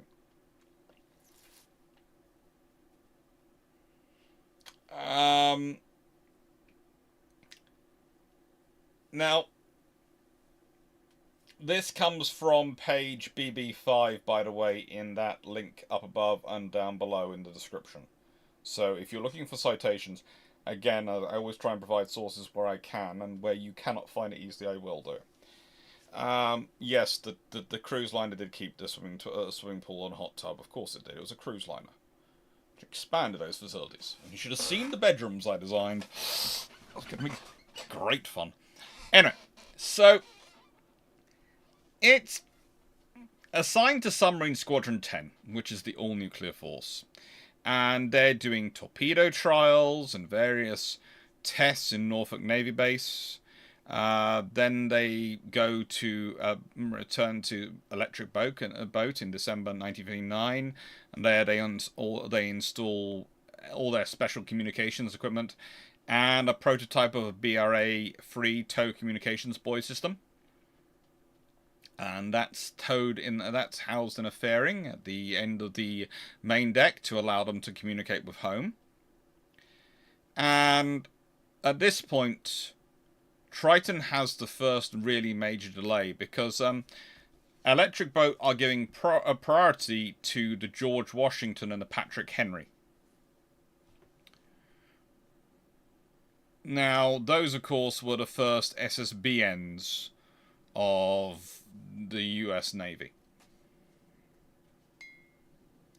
And,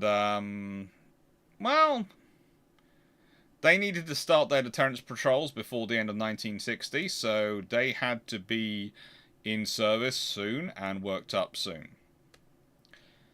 But in January 1960, Triton gets underway. She takes some at-sea testing, and on the 1st of February, she is doing all sorts of fun operations, including with the USS Northampton, which at the time, of course, was the flagship of the Second Fleet, but she's a very interesting command ship conversion of an Oregon City class. And then, on the 1st of February, as you can see here, 1960, Captain Beach is sent to go and have a meeting. And that's when he first gets told he's about to circumnavigate the world. And this is the whole thing, the actual thing from the document. 1st of February. I'm going to expand it so people can more easily read it. So let's see.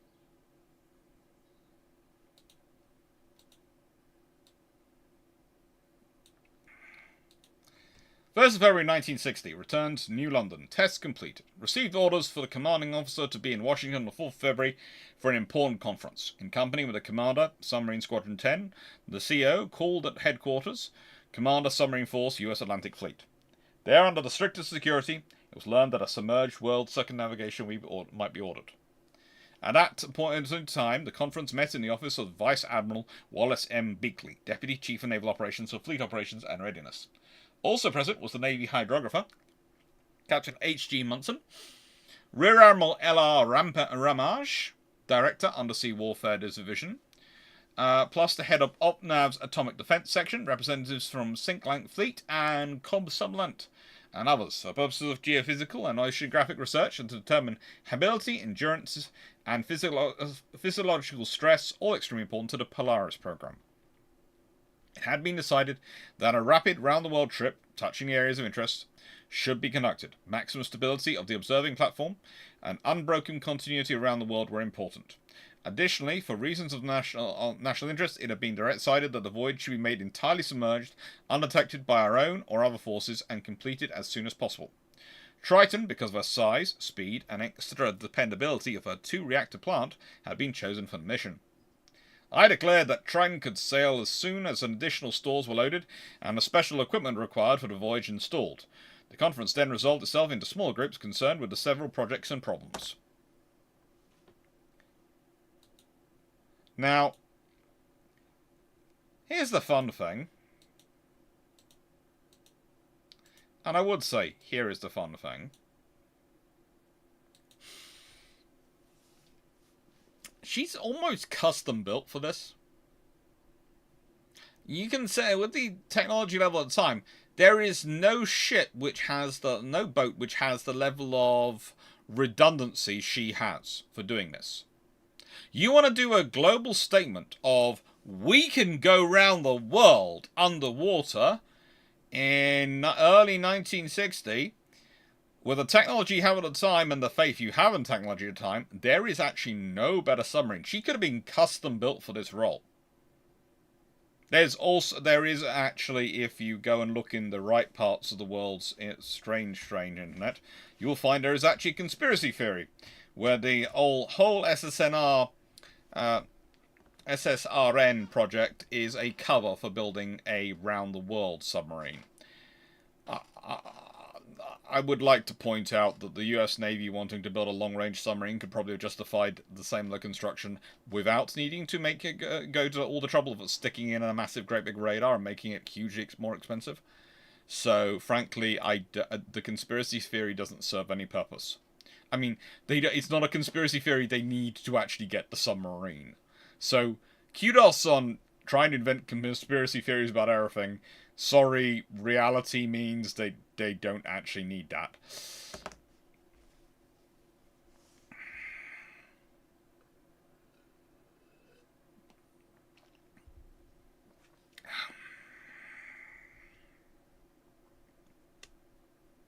She's a concept build. Yeah. The fact that her concept curiously fits this other role is just a great improvement. And a great advantage. The fact that you are literally doing this with her shakedown cruise also shows how important it is. Because let's be honest, the Soviets are starting to build their submarines and starting to get into the act and all these things. And you really want to do this before they do. Also, they have picked a particularly interesting officer. The captain chosen is Edward L. Beach, Jr. We are talking about a man who literally wrote fiction about being a submariner. And when I say that, he wrote Run Silent, Run Deep, which I'm fairly sure quite a few of you read, published in 1955. Always worth a read. It's quite a fun one. That he wrote when he was a commander. Dust on the Sea, published in 1972. That's after this voyage. Cold is the Sea, published in 1978. So those are his free fiction books. He did memoirs from Annapolis to Scapa Flow, which was the autobiography of Edward L. Beach Sr., his father, and his father was another man who had a very interesting career. And he managed to author that, and that got published, I think it was 2002. He died in 2002, aged 84, so sadly he's no longer with us. He also did his own memoirs, Salt and Steel, Reflections of a Submariner, published in 1999. And other non-fiction, I highly recommend this. And I have a copy somewhere in one of my boxes. I really do have a copy. Around the World Submerged, The Voyage of the Triton. I got to read, my grandfather gave me this book years ago, and it's somewhere in one of the boxes. Might not be in these boxes, might be in the boxes up in my bedroom, actually. Thinking about it. But he wrote that book was published in 1962, is well worth a read. He also wrote Keepers of the Sea, which was in 1983, published. Naval Terms Dictionary, he did those for 3 editions, the 4th, 5th, and 6th edition, published by Naval Institute Press in 71, 78, and 88. He wrote a book which published in 1985 called Scapegoats, which is a defense of Kimmel and Short at Pearl Harbor. Again, something which you really should read. It's a very good book. He did a book called Submarine, which he wrote in 1952. United States Navy, 200 Years, published in 1986, and The Record of Memphis, published in 1966. I think, but, he was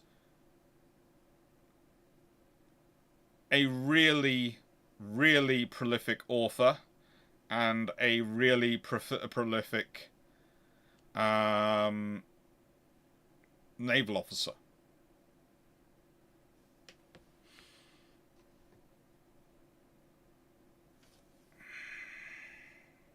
Hey, Doc. Hi, Cornish. Hello. How's life? So, why is this an interesting selection? Let's think about this. You have picked an officer who has a track record of publications. We are talking, he's selected in 1958 for this role, 1959. So that means, in that point, he's already published Submarine, which was published in 1952. He's published Run Silent, Run Deep in 1955. And yeah, he's got a track record. He's also publishing writing all sorts of other papers and documents, and he is a very involved naval officer. He is a very also, how do I put this politely?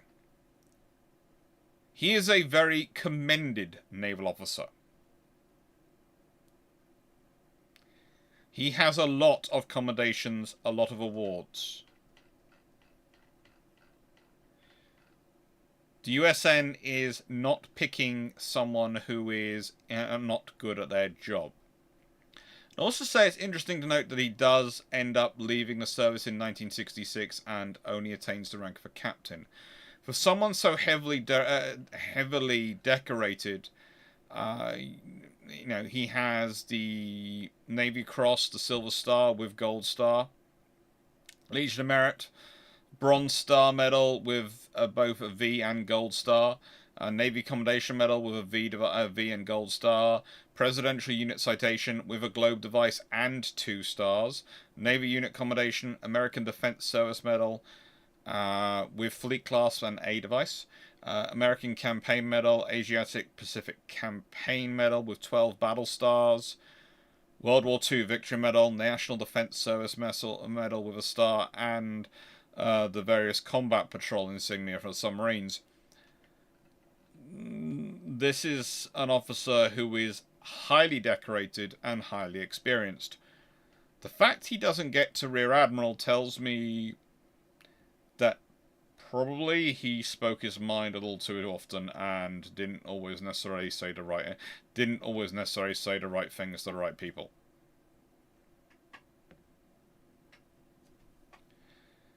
And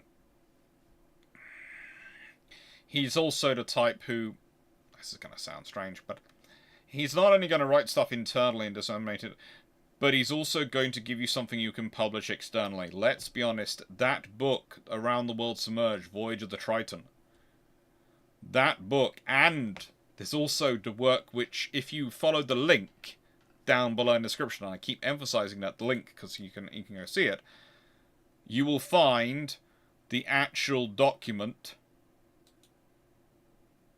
put together whilst on the patrol. And the thing is, that document is most likely written by him, with help from the officers aboard, but it's very much a narrative told from the personal recollections of the commanding officer. So whilst I have no doubt it was edited and looked at by others, I would say if you go read that officially 88-page document, but actually it's far less, you will be getting, and having read his book as well, I would say it's very much in his style.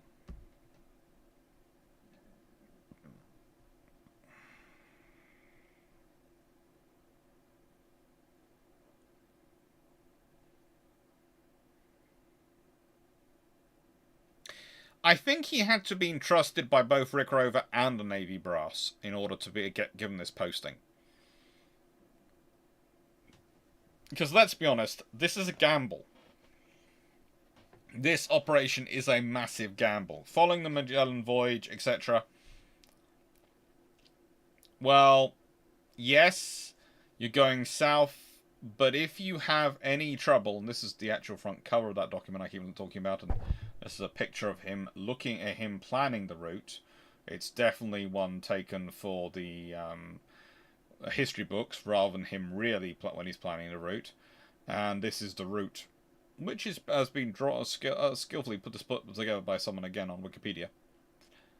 The thing is, if you consider the dangers and risks on that route, no one is trusting that to someone, to an officer they don't trust. No one is trusting that to any officer they don't think is good. Rick Rover has enough power that if this officer was not of the capability that he would trust him to do this role, he ain't gonna be doing it. And honestly, this is such an important mission to the Navy brass, the senior admirals, if you want to use that, the chief of naval operations, etc., for their status, because this mission is a double-edged sword. Put off, it's a glorious thing. They recreated the Magellan voyage. They are great. They've got the status. They can publish it. What happens if it goes wrong? What happens if the submarine breaks down? What happens if there's an accident and the submarine's lost? That's disaster. And you always have to remember, one, did that really happen? Raises 1,000. Good on you. You go get 'ems. And the trouble is, when you're talking about this scale, you do this right, you earn 1,000 go get 'ems in one go, because this is such a this is something you can publicize so much and is going to be such a capability stamp. It goes wrong, that's your entire nuclear submarine program being looked at. This is the kind of high-profile, high-risk tripwire. You know, hang on, is it tripwire? No. Is that, what do you call it? The wire where they balance between 2 points. Brain has lost me. What's it? They do it in the circus. Trapeze wire. Such a high-level trapeze wire that, frankly, yeah. You have to get this right. And, as Machelo's pointed out, the topic of nuclear propulsion is highly political at times. So, he has to be trusted by both, which also makes him not getting Admiral, at least Rear Admiral, seem even weirder. I know they have an overabundance of good officers with a lot of experience at this period, but the fact that this officer is selected for such a role and then doesn't go on to Rear Admiral, tightrope. Yeah, tightrope. They just, Yeah.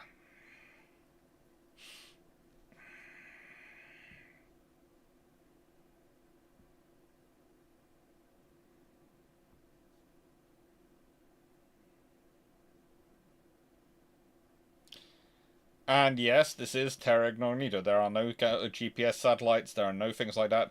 And one of the things you already know, might have seen discussion, is you're going to define a lot of things underwater. There is a specific phraseology used here.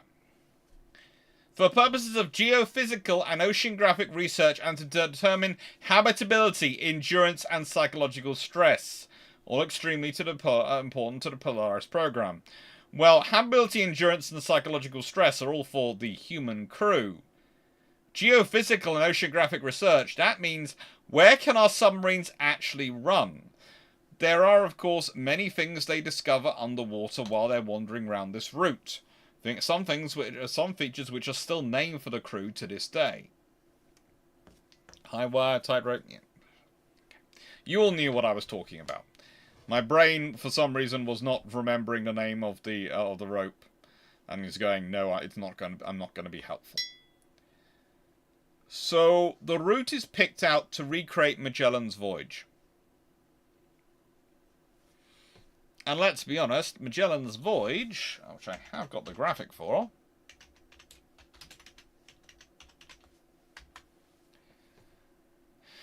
is not that far off it.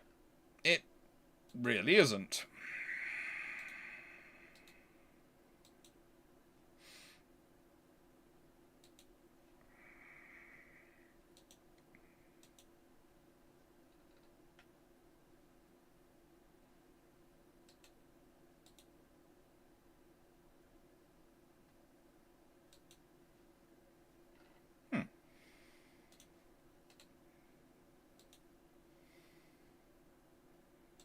Why are you not showing up on the screen?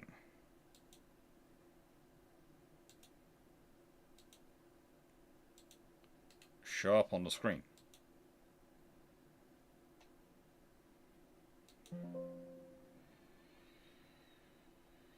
Okay. Now show up on the screen. Well, that'll sort of do.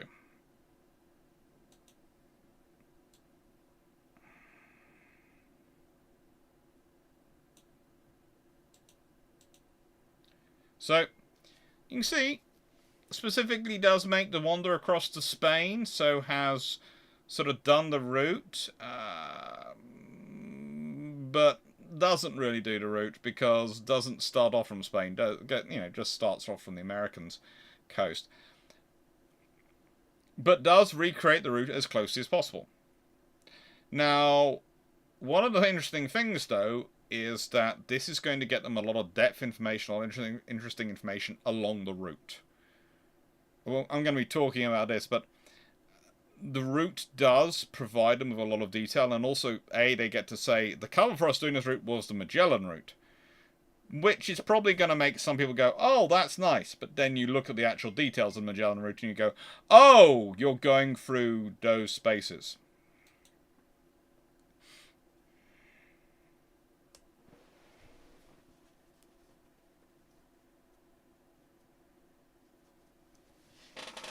Cornish, maybe just a great tactical band and not direct to level cable in 1 to 5-star level.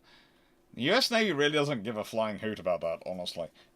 They don't tend to find it out till they give them the 1-star. They tend to have promoted them and then go, oh, you're really not good at this.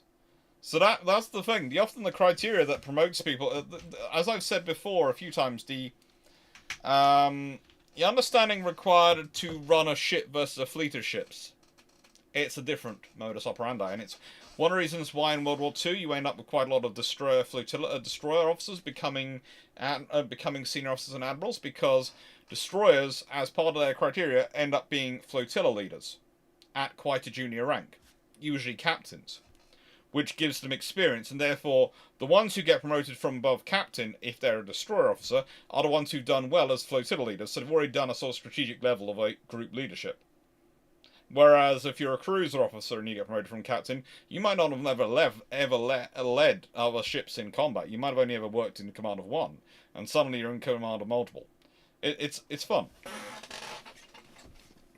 And then they find out, oh, they really can't do this, and that's when they sort of go, well, who can? Oh, it's a destroyer officer. Okay, we'll promote them.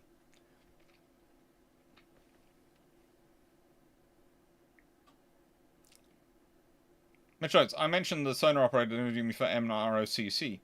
Peak was Seamount. Was the Seamount named after him? Yeah, and there's a few others which were named after on the route. So, let's start considering some of the passages. Now, the first thing I want you to think about is the passage south.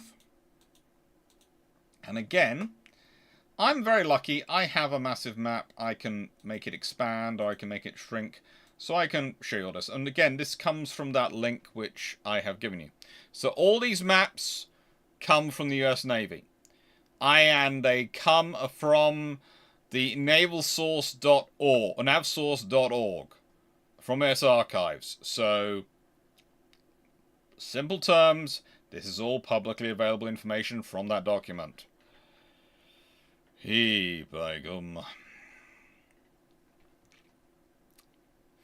Now, it shows you their latitude, where they submerged, and their maneuvering, and what they're doing in terms of their distance they're covering. And these are interesting documents, don't get me wrong. They don't start submerged navigation, although they do submerge at various points, and they are submerged for quite a lot of the journey. They don't start the submerged navigation until they reach St. Paul's Rocks off the coast of Brazil. That's where they start the submerged portion of it. And you can actually see that in the bottom left picture. Now, this is a fun thing, because that takes place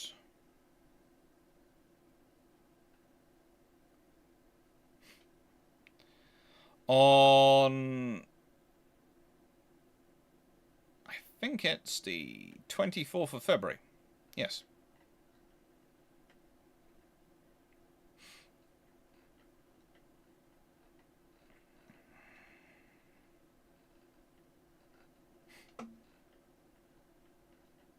And pretty much, almost immediately, they start uncovering things underwater. They start uncovering things.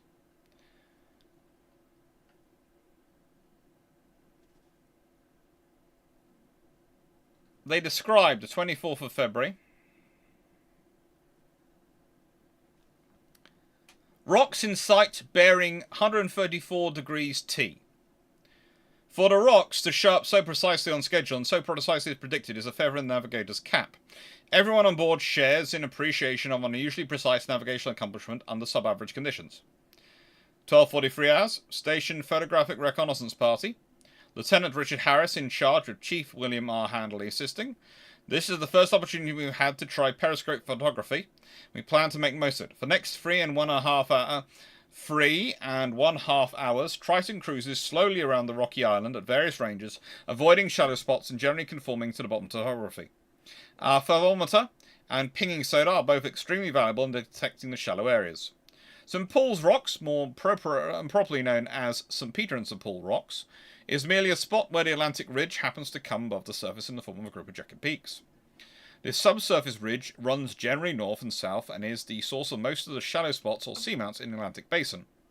An abandoned and deteriorated lighthouse is one of the largest of St. Paul's Rocks, and the same directions state that at one time there was a dock used by vessels collecting guano. No signs of the dock remain, and the only living inhabitants are a large number of birds. Indications are that the guano trade may soon find it profitable to build another dock. The day is quite calm. There is not much of a swell visible, but breakers and heavy surf foam among the jagged rocks. The whole inlet, but a few hundred feet long, can with a little imagination be made to resemble a damaged ship laboriously proceeding at slow speed.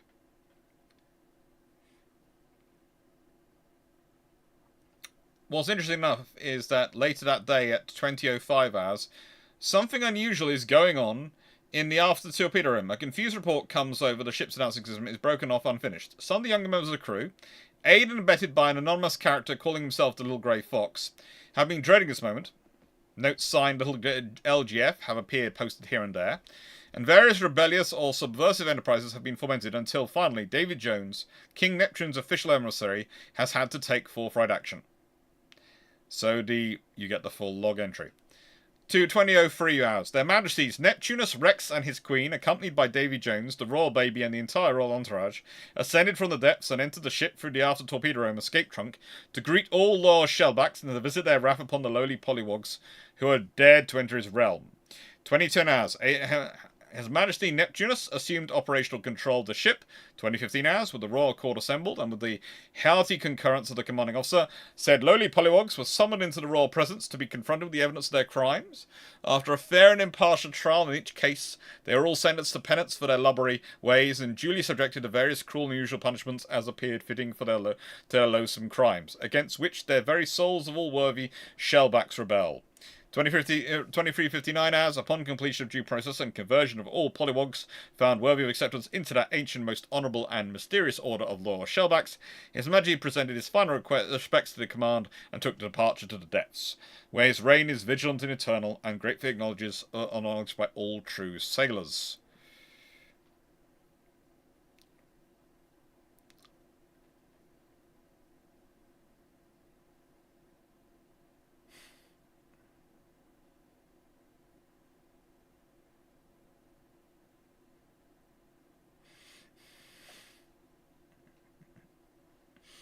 So, they're having fun, even on their voyage.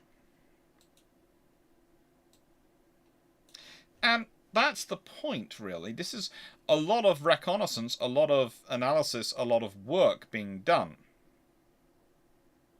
What's a polywog? A polywog is someone who hasn't passed certain ceremonies of being a sailor. So, if you are not crossed the equator, there are other ones for crossing the Tropic of Cancer, the tropics at various points in history. Equator is usually the main one for being a polywog, but I have heard descriptions of other ones. There's a whole debate. Once you've been through the initiation, once you've gone through it, you are a shellback. But it is a fun thing, and if ever you're aboard a ship which is going across the equator or going across all these things, you will get initiated.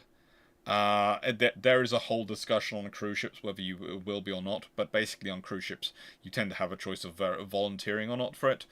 If you're a member of a ship's crew, if you're a sailor though, you will take part. You don't really have much of a choice in the matter. And honestly, the more interesting thing is usually the selection of who is going to be the representative of Neptune. That has... I have heard some very fierce debates in my time about who shall be Neptune. It is a lot of fun, but the whole wrangling over it and debate, because theoretically it's usually the longest served sailor, but as we all know, there can be a debate over that because you can have various fun things. And there's also the King Titan's court over the international deadline. Yes, and Neptune's wife is a whole other fun thing. Yeah, there are whole layers to that court. For those of you who've ever seen, and I have seen this, but I wasn't at school. I wasn't a student in the school at the time. There's selections that can go over for various prom positions in terms of the courts for prom. That is nothing compared to the level of campaigning, backstabbing, and politics which can go on quite good-naturedly, but entirely seriously in a crew to work out exactly who will be which role within a court.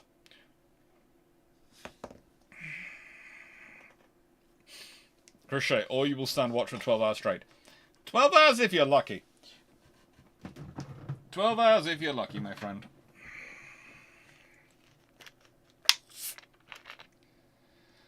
Shannon Bengals, I met someone who had managed to become a golden shellback, which is an accomplishment I don't know whether I envy. The good news is that they will no longer be subjected to anything else. The bad news is, do you trust them enough to be the one subjecting you to things?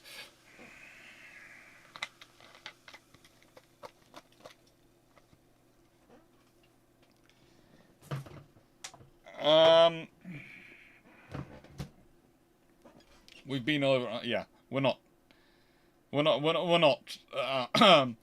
Myself and Drac are not doing that to people. But the other thing you have to remember is, and this is the really important thing, because I have seen the people try and get at us. Doesn't matter what your rank is, it doesn't matter what your specialty is, you are still going to go through the initiation if you're part of the crew. It is universal. The only person who can usually circumvent some things is if it's the captain or the captain of the ship or the commander of the boat. You know, if they're actually in charge and they are passing, for some reason, naval career, this is the first time they're part of their passing. They will still be initiated, but everyone will be incredibly careful about how that goes down. So in actual fact, if you want to have an incredibly light ceremony, you make sure you're on a ship where the captain hasn't gone through the same thing you've gone through. You know, hasn't gone through. If you haven't gone through it, that the captain hasn't gone through it. Because then there'll be an incredibly, how do I put this, diplomatic ceremony. Yeah, Michael Palin has a very easy time when he does it on camera.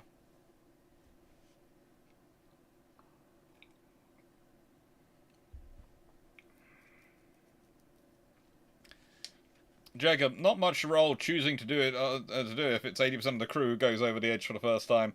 Captain volunteered to take watch. Leslie Mitchell, the captain was included in my visit of the court.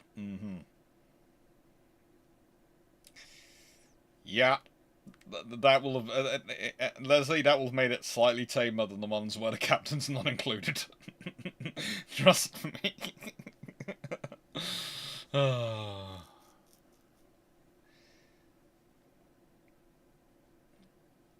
Even if... let me put it this way. Even if the captain tells you it's to take it lightly and that he wants the full experience... that they want the captain a full experience. Even if the captain tells you they want the full experience. Let's put it this way. That's like if you're in a school scenario and the principal has said, I want to be one of the kids. On this scenario, you know, for muck-up day. No one is going to treat them the same as they treat everyone else. There might be someone who is very short-sighted about their future school prospects who decides to take them at their word. But most people are smart enough on that one.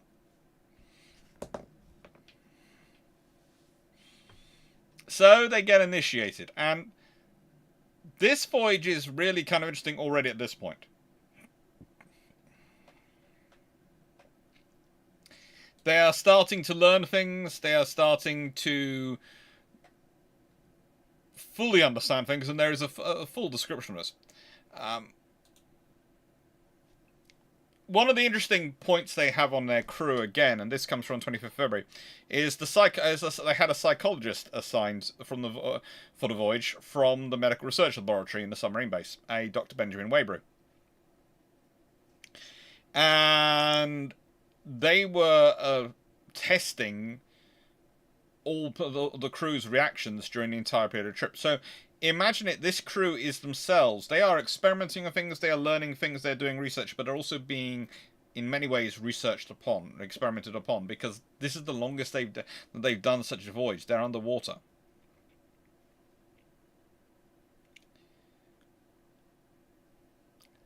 Now, he'd assembled a group of volunteers who were happy to give them their talks, give them sort of be his subjects, and was charting things like sleeping hours, smoking, coffee drinking habits, their feelings of latitude, and all the other emotions.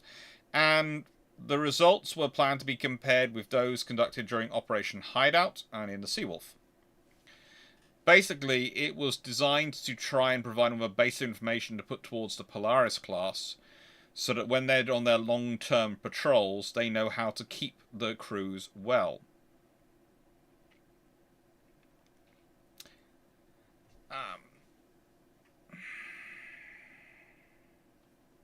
The crew were also recording the levels of carbon dioxide, monoxide, that's carbon monoxide, oil vapor concentrations, air pressure in the ship, and similar phenomena. In fact, they carried out a continuous test to the crews, total prohibition for smoking for several days, and then allowing smoking.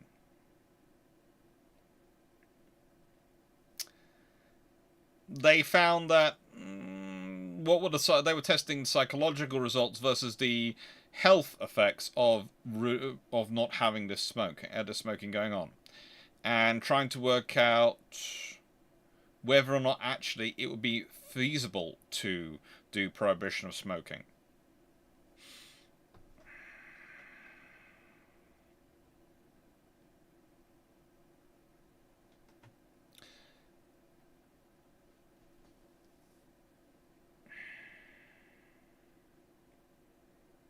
But, yeah. They were having fun.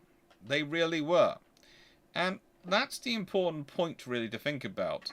This is trying to keep crew morale. This is another important thing about this officer, selecting these officers. They are trying to keep crew morale as high as they can. Because if they don't, they have trouble. You want to give yourself problems, you let crew morale drop in this scenario. You let crew morale drop.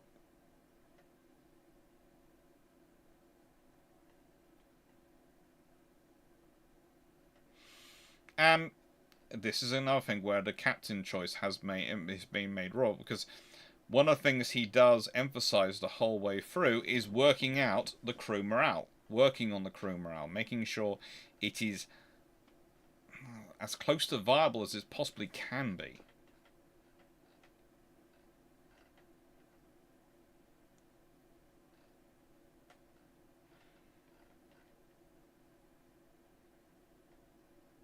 Now, the next fun they really have is, if we skip through to this, Guam, which has its own actual map.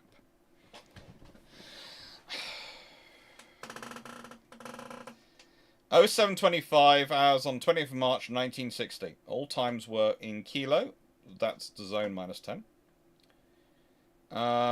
At 0725 hours, they felt they should be within sight of both Guam and Rota, according to their calculations, and they went to periscope depth to sea.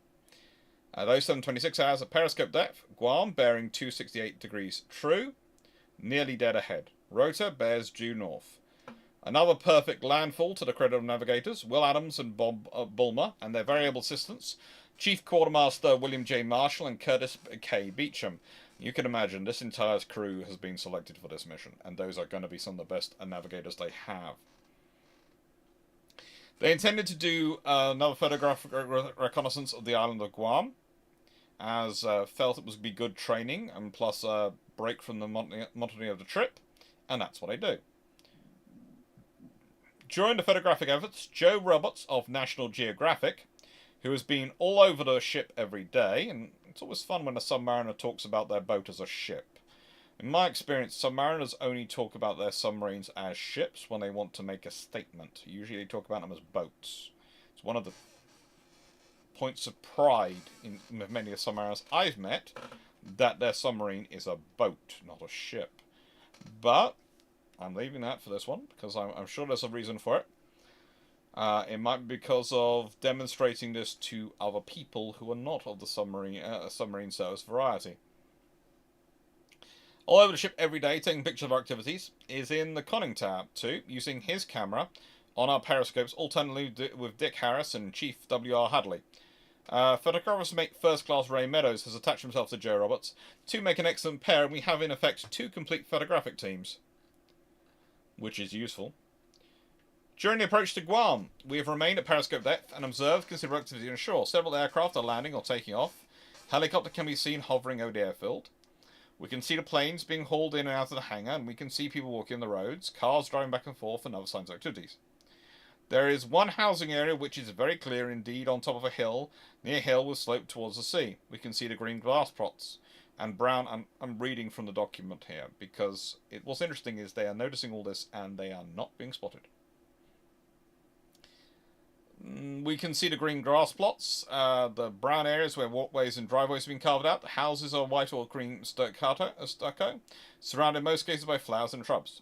As we prepare for reconnaissance, our vision is occasionally obscured by a succession of torrential downpours, which come marching in from the north. At times, the rain is so heavy that it is impossible to see more than a few hundred yards in any direction. Our photographic efforts, therefore, are under an unusual difficulty. That of timing the showers so that the part of the island we wish to photograph is for the time being clear. During one period, there were as many as 3 localized thunderstorms on different bearings with clear visibility between. Today's a big day, too, for Edward S. Cabillo, USN. Cabillo was born on Guam and has youthful memories of the period of Japanese occupation during the war. Subsequently, when old enough, he enlisted in the US Navy and has been in the Navy for 14 years, during which he has never returned to his home island. Today is, in fact, the closest he has ever been. We wish it were possible to let him go ashore for a few days, and we shall do as much as we can for him. Cabillo's father is a chief quartermaster in the Navy, now retired and living here. He has recently built a new home in the town of Agat, just north of Garote Peninsula, around the point of land of Apra Harbor and the main city in Guamagana. Many a father would like to have a son like Cabillo. During the Japanese occupation, the father was away. This was good luck of a sort, but during this period there was no support for his family. Edward Cabillo, the oldest, worked for the Japanese to support his mother and younger children. After war, as soon as old enough, he joined the Navy, and during the subsequent 14 years he has sent home every cent he could spare, a total of several $1,000s, to help pay for the new house and the education of brothers and sisters. Cabillo's ambition is to return to Guam after completing 20 years of service, 6 years from now. One can hardly believe that he's actually well into his 30s. He looks 10 years younger. We spread a map of Guam on the wardroom table and require Cabillo that he pinpoint, as accurately as can, exactly the spot where his parents' house is. In the Skipper's Corner, a column which I write occasionally for the ship's newspaper, I've explained that today, after we carried out our scheduled drill photographing the island of Guam, we shall spend a few hours giving Cabillo the best possible look we can through the periscope of his hometown. That seems to suit everyone. After we finish photographing the town of Magana, we go through the same procedure at Apra Harbor. Behind the breakwater, we can see a floating dry dock, a Navy barrack ship or a barge, and what looks like a small seaplane tender.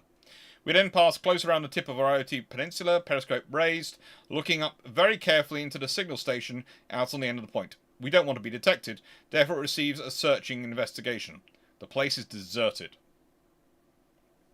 We have rounded Garote Point and changed course to Agat. The water is deep and the sea calm. Although large rollers are sweeping down past Garote Point, they do not affect us in the lee of the land. Cabillo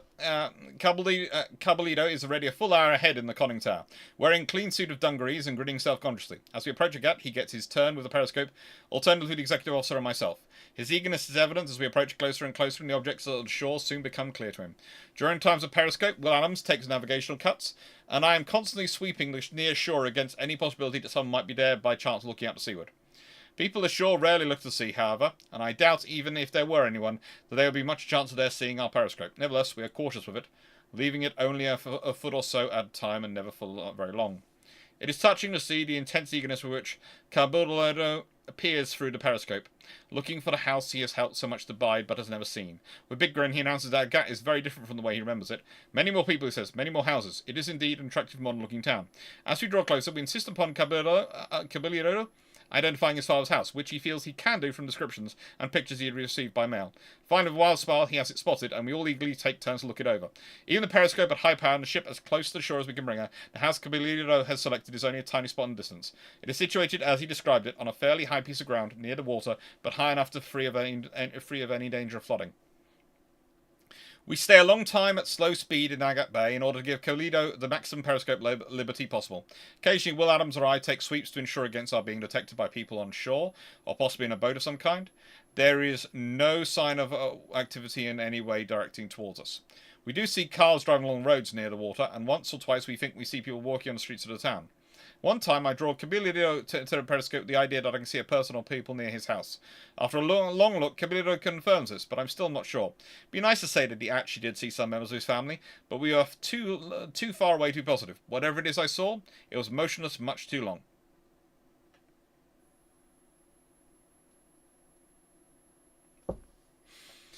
Now, the thing is, when we talk about reconnaissance, when we talk about doing this sort of operation, most people are thinking purely from the Soviet perspective. I.e., the Americans being able to probe territories from the Soviet perspective. No, this is as much a tour of American facilities as it is to sort of wind up the Soviets. This is about checking American security, and honestly, being able to do this off the coast of Guam, which was supposed to be quite a secure facility at this point, was very worrying for the Americans to hear back. And it's the way he's telling the story, he's telling it in a way which gives him a justification, but also you can pass it on without revealing anything. But basically, it's telling you this.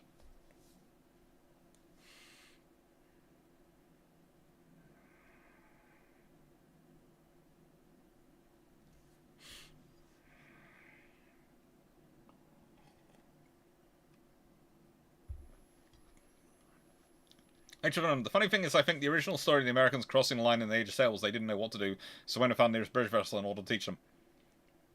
They had quite a lot of former Royal Navy sailors, etc., in their ranks, and British. So I don't know about that story. I've heard similar stories, but I've never been quite sure. I think they do adopt a lot of their customs from the Royal Navy, but that's because that's where they've drawn a lot of their people from.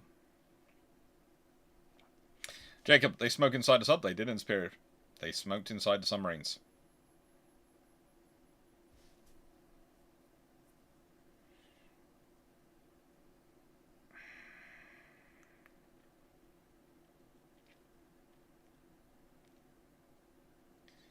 So, Clarke, how deep are the channels around Indonesia?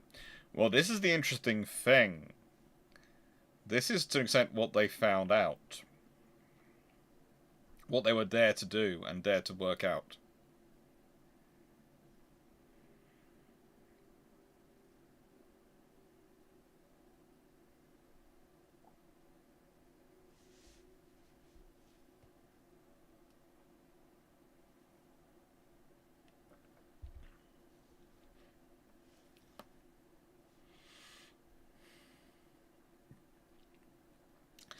I think the fact that this study did not result in them getting rid of smoking, despite the health benefits, shows that they decided there was a psychological benefit to it that outweighed the health benefits. And one of the interesting things you have to note is that they had to do a lot of other things to compensate. Now, personally, as someone who was literally told by a doctor when they were about 15. Your mother has asthmatic allergies. Your sister has weird asthma. Your grandfather's developed emphysema. Your great aunt has had lung cancer twice, and went through the rest of the family and basically said, look, for other people, smoking is a choice and it's something they can choose and it's a risk. For you, with your family heritage, don't be stupid. Possibly said it was the same as committing a very painful version of suicide. Those were the days. So that was when I was 15. So that was a fair number of years ago. So I've never been that way inclined, but I can understand people smoking because if you are a smoker, it's part of your control. It's part of your life management skills. It is part of your stress control, your ability to switch off.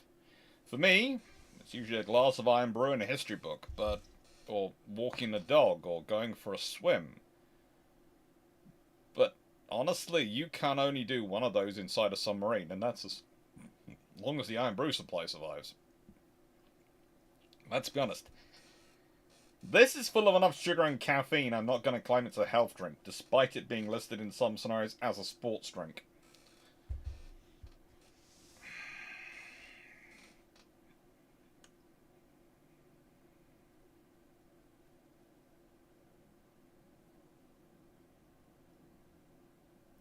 Now, when we get on to further down, and if I go further down and I go through to the neck to some of the charts of passing through the Philippines, which is where they went to afterwards. They actually do have, by the way, if you look look up, and I know I keep saying that, but if you look up the document which I am talking from and using as my as primary source for this, you will find quite a lot of pictures added during extra drawings added.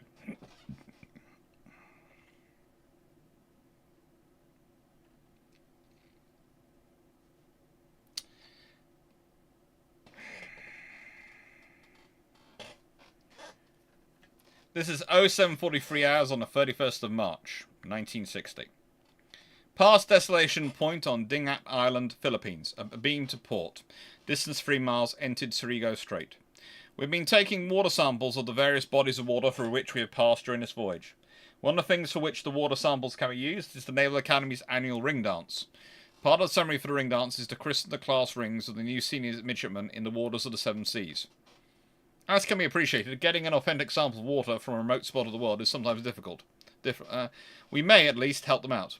Additionally, the class of 1945, less than a year ago, donated a small boat navigational light to the Academy and named it the Triton light, without realizing, apparently, that their light and our ship have something very much in common. So we shall also send US Triton's own unique tribute to the Triton light. Here in Surigao Strait, there is a special reason for collecting water, and a special sample of it is being sent to Admiral Jesse P. Oldendorf, US Navy retired. Admiral Oldendorf had command of a squadron of cruisers, destroyers, and old US battleships, which will be remembered crossed the T at the Battle of Surigao Strait. It was here that the repaired and regenerated California, Tennessee, West Virginia, Maryland, Mississippi, and Pennsylvania gave back the wounds they had received at Pearl Harbor on the day the war began. It's probably the last time the T will be crossed in battle. Whitey Rubb, additional duty as water collector, assures me that they are indeed great streaks of rust to be found in Surigao Strait water, and that, upon close inspection, it is indubitably identified as rust from old and long-sunk Japanese warship hulls. We think Admiral Oldenough will appreciate the sample of this body of water, and though he may not have the precise instruments Whitey and I do for detection of rust streaks, I'm sure he can devise an adequate test of his own. We have been alternating between periscope depth for observation and deeper depths to make more speed.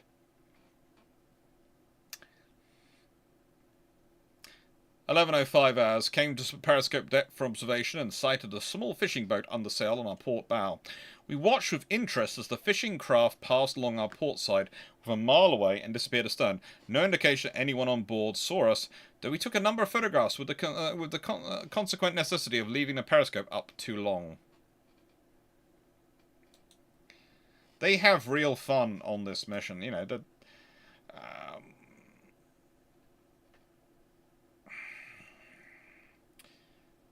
13:32 hours. We have had an excellent drill. The ship has gone by at a good range, identified as a World War II Liberty ship in excellent condition.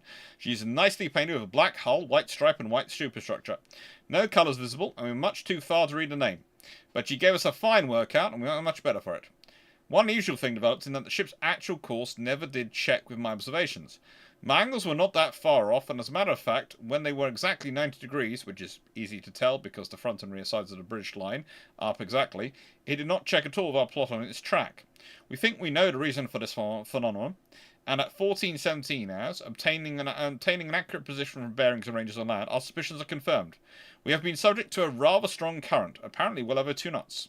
Our friend has been steering a course deliberately calculated to allow for the drift. Our track leads us down to Surigao Strait, across the Mindanao Sea, and around Bohol Island to the west and into the Bohol Strait. Thence northward to Mactan Island. This is not the same track followed by Magdalen, who went east of Bohol Island to the Camet Sea and then southward to Cebu. This route is too shallow for us. Mactan is a very small island, lying close to the much larger Cebu, and terminating Bohol Strait. On the western side of Mactan is Cebu Harbour, with north and south approaches through the channel between Cebu and Mactu. To the east of Mactan lies deep and straight Hilutangan Channel, joining Bohol Strait and Kamet Sea. The place we have come to see is Magdalen Bay, on north shore of Mactan Island. We shall pass through Hilutangan Channel to get there. Magdalen spent several weeks at Cebu, where he and the local king, or Raja, became blood brothers. There the atmosphere was so hospitable that in spite of all his efforts, his men abandoned themselves to revelry and debauchery. But Magellan was himself affected in a very different way. Having survived countless dangers and the most extreme privation, Magellan had successfully brought his ships through unknown uncharted waters to an area recognized as being part of the Far East. There was positive confirmation in the chance encounter of a Malay trading vessel, with whose type Magellan was well acquainted. Here, Portugal had until this time held a monopoly of trade by concealing all navigational information and waging war against all ships and traders belonging to anyone else. Recognizing the triumphant success of his voyage, Magellan conceived, not unnaturally, for this was in accordance with the temper of the times, that divine assistance alone would have brought him through. Ergo, he was obviously sent by God, and for what other reason than to spread the word of Christianity through the heathen lands he might encounter. No longer the explorer or master navigator, Magellan had become the amateur emissary of God, in short, a religious zealot, inspired by almost fanatic fervour, and absolutely convinced of success in whatever he undertook. They actually had 3 books of Magellan aboard. Don't take this the wrong way, but again, this is both the advantage and disadvantage with having a captain who is a historian and author. He is getting wrapped up in the history and writing his official report.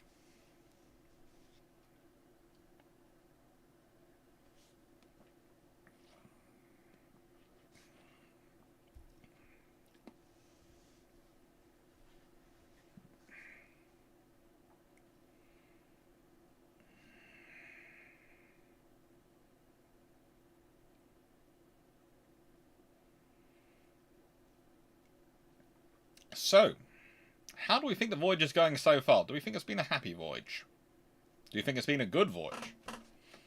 They've discovered there are issues off Guam. They have gone all sorts of sightseeing stuff.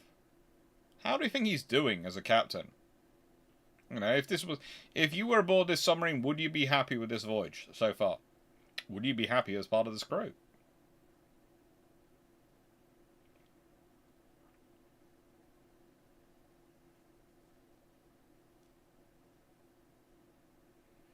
I do love all these maps, by the way, and I do recommend... This is... it's rare that I have something I can point to people and I go, this is a single source you can go to and you can find out pretty much all the information. That's why I keep emphasizing the source. I think the crew is probably going a bit crazy from the smells. Let's be honest, they're mostly submariners. They signed up to the smells. At a certain point, your nose does switch off. At a certain point, your nose does switch off.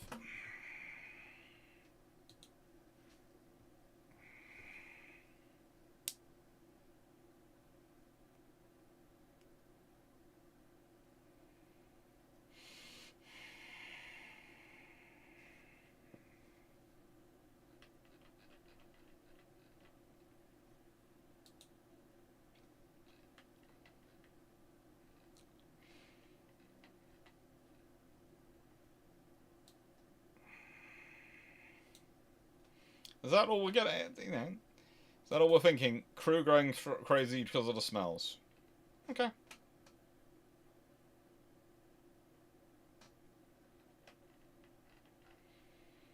I have to say, they do have a lot of fun with the artistic drawing, and they do a lot of interesting stuff in terms of where they're traveling.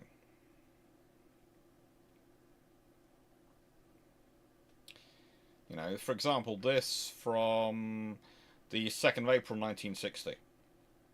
At periscope depth, and I think this is actually on this slide, because I think it's in relation to this one. Periscope depth to fix our position prior to passing through the Pearl Bank Passage and then through the Siberia Passage into the Southern Sea. Locating and passing through Pearl Bank Passage is somewhat like threading a needle. There is a difference, however. Should we miss the deep water hull between the reefs, we have an excellent chance of digging a groove into the coral with our bow. The land is very low-lying hereabouts, and it is difficult to detect by periscope or radar.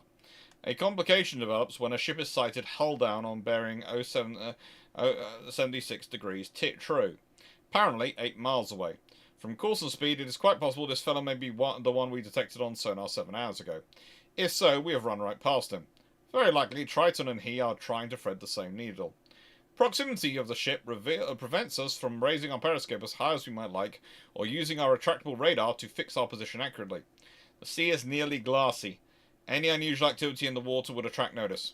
Went deep, increased speed, and headed for the presumed position of Pearlbank Passage. 11:30 hours. Periscope at depth again. Land in sight more clearly, and we are now obtaining a rough position. Change course to head for the presumed location of Pearlbank Passage. When again we sight the same ship, range now only 7 miles, bearing 30 degrees true. 12:45 hours. This ship is going to give us trouble. He is much higher out of water than we, therefore can see better and very likely knows this area thoroughly. Although we have the speed on him, we must proceed slowly at periscope depth and with extreme caution to be sure of our position before we try to run through the narrow Pearlbank Passage. With no such problems, he has been overhauling us for the past several hours. We believe we have Pearlbank Passage pretty well defined now, bearing due south, and we have been steering south for about 45 minutes. We should, however, remain at periscope depth as we pass through the channel because there are variable currents expecting according to the sailing directions. Besides, Will says he is still not fully satisfied with the accuracy of the position. After thinking things over, it is apparent that our best bet is to let the ship precede us. We reverse course to north and let him go first, therefore exercising extreme caution with our periscope and swinging wide. Commander Joe Roberts and photographer Ray Meadows are of course in the conning tower ready to take pictures should any opportunities develop. The Merchantman, a Victory-type freighter of World War II with a black hull, white blue superstructure, and a black and red shape on its funnel, goes by at range 3,300 yards. We are able to take a few pictures as she passes. They then follow the freighter through the Pearlbank Passage. Very sensibly. But, you know, they are having problems with the navigation. Again, this is something today you wouldn't really worry about. You have GPS, you have all those systems, but you also have internal navigation systems we are working on.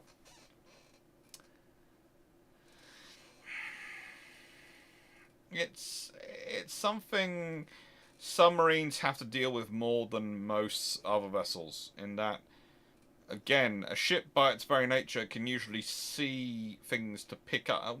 Usually, let's be honest, it's only when it starts to get close to the shore that you get shallow bits which you can get in trouble with as a ship. Usually the further away from shore it is, the deeper it is. Now, there are reefs and fun things around the world. There are, just to give you extra joy, but they tend to not be... If you notice the shipping routes, they tend to avoid them.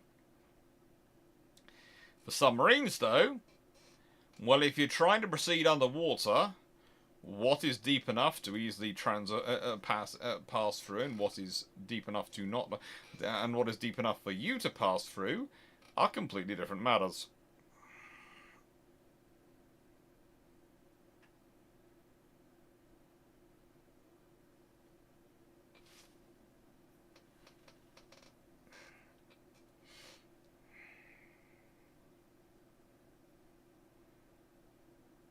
So, I was probably used to cruising without seeing anything but the inside of the ship, and I was on a target ship.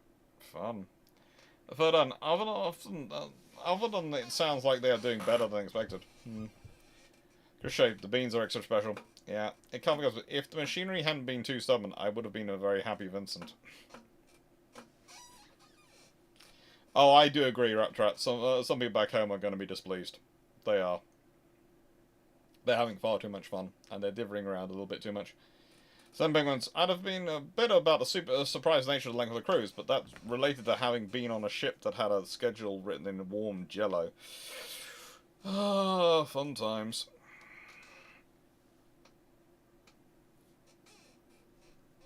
Oh, good lord, Mitch Lotes, that's really not fun.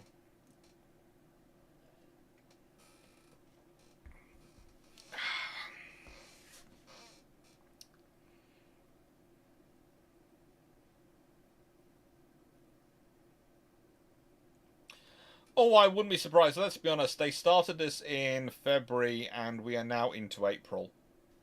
The voyage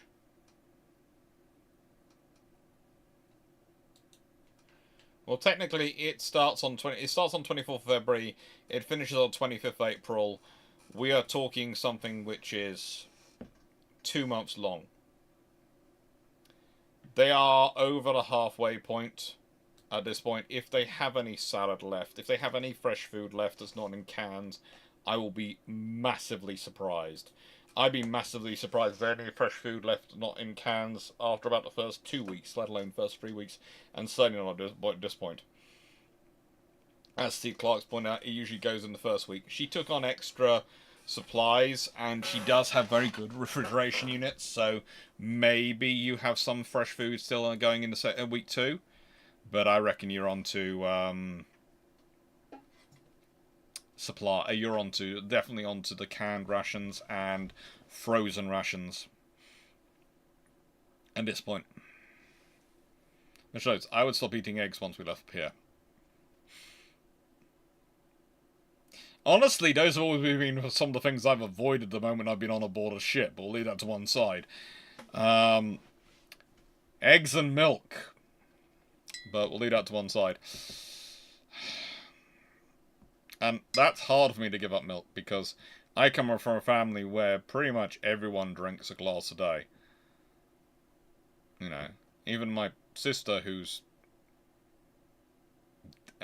is allergic to both gluten and dairy, and when I say allergic, managed to get herself hospitalized by them. I'm not sure quite how she managed to pick up the aversion to them. They weren't on anyone else's list, but she managed to get herself to that level because they thought it was other things, and then they realized, oh, you're just allergic to gluten and dairy.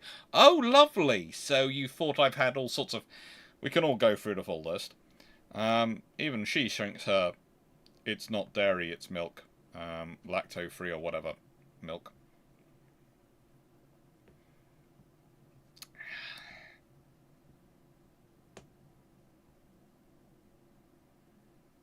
Guys, has anyone ever tried indoor herb gardening? But I guess even a pinch of fresh parsley on your food looks luxury on fourth week and onwards.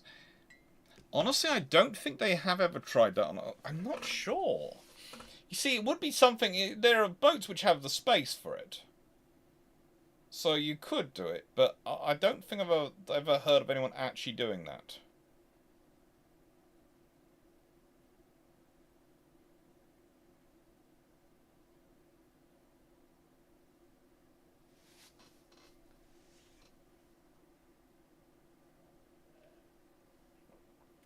Powdered milk is... no.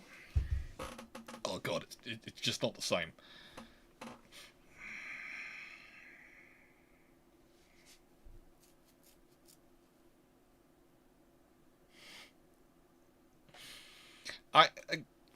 It's...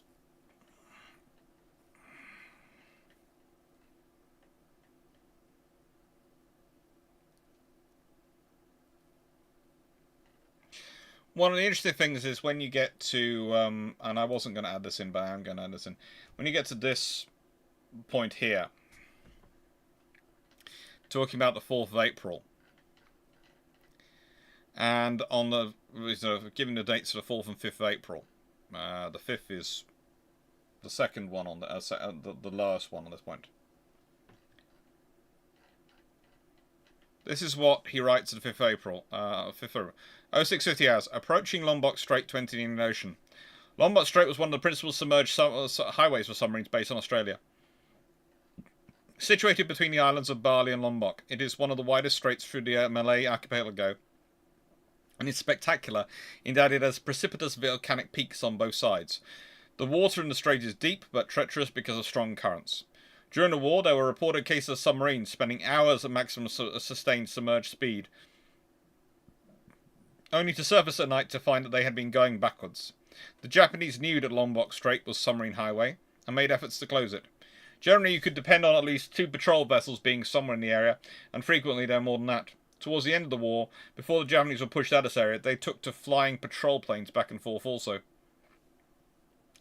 The last submarine sunk in the war, the USS Bullhead, commanded by my Naval Academy and Submarine School classmate and good friend, E.R. Skillet Holt, Jr., was most likely destroyed here on 6th August 1945.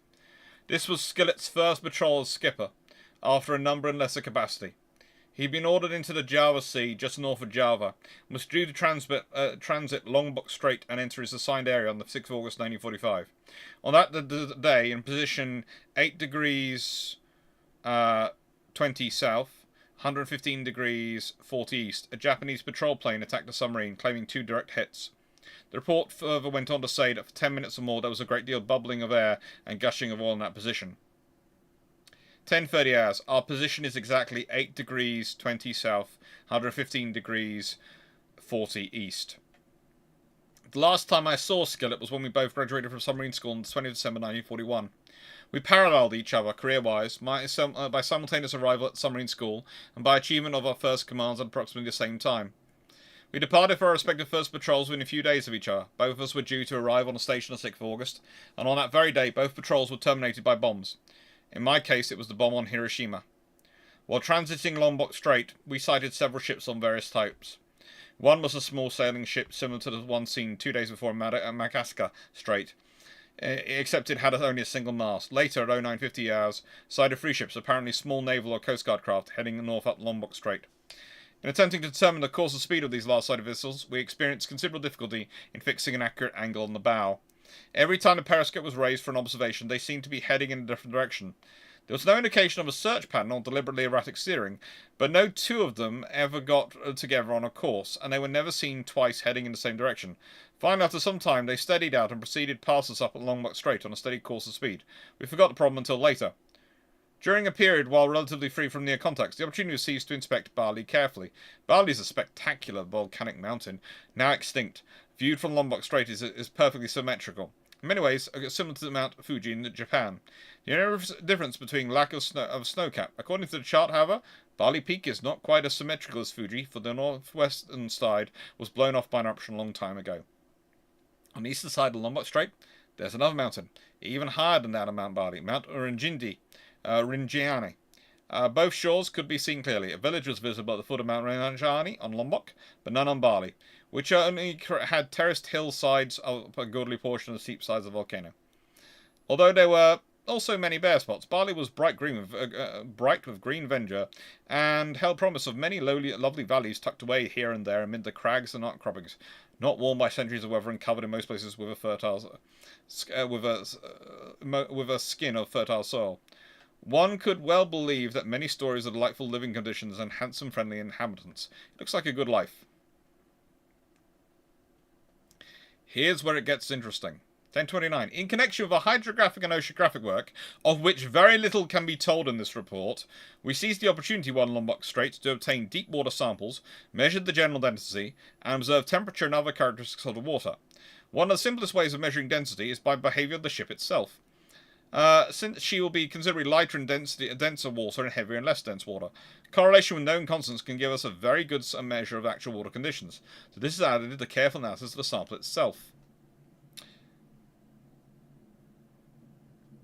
They were doing a lot of work.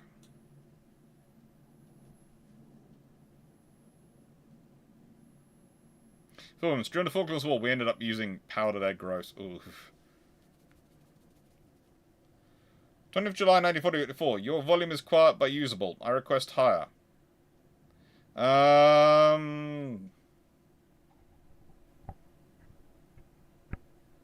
How's that go? I'm never quite sure because, honestly, this was all... Look, the sound in this... sound on systems, both me and Dracula set them up, and I have to admit, the sound did change quite a lot recently with the latest Windows update for some reason. And I felt it was louder, but, you know.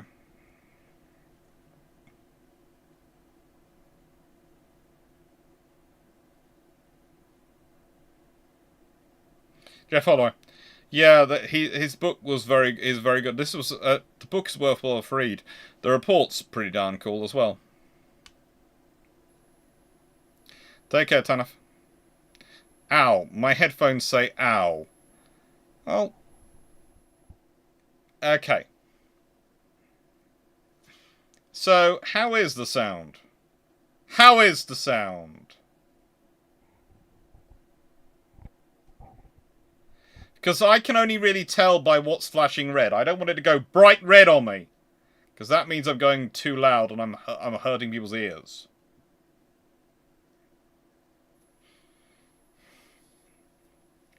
Probably is still down there, 96831. Probably is. Bullhead probably is still down there.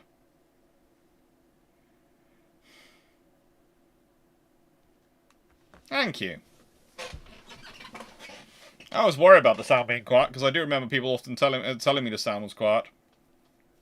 Sounds good. Okay.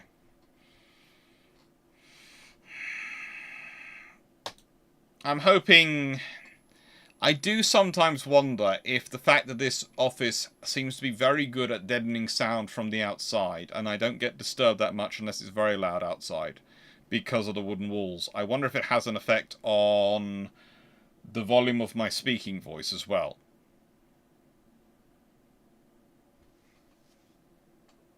In terms of volume.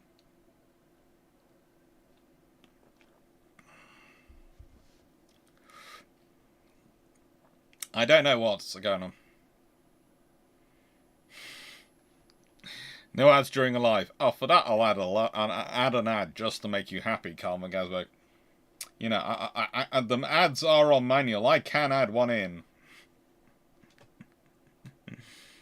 just for you.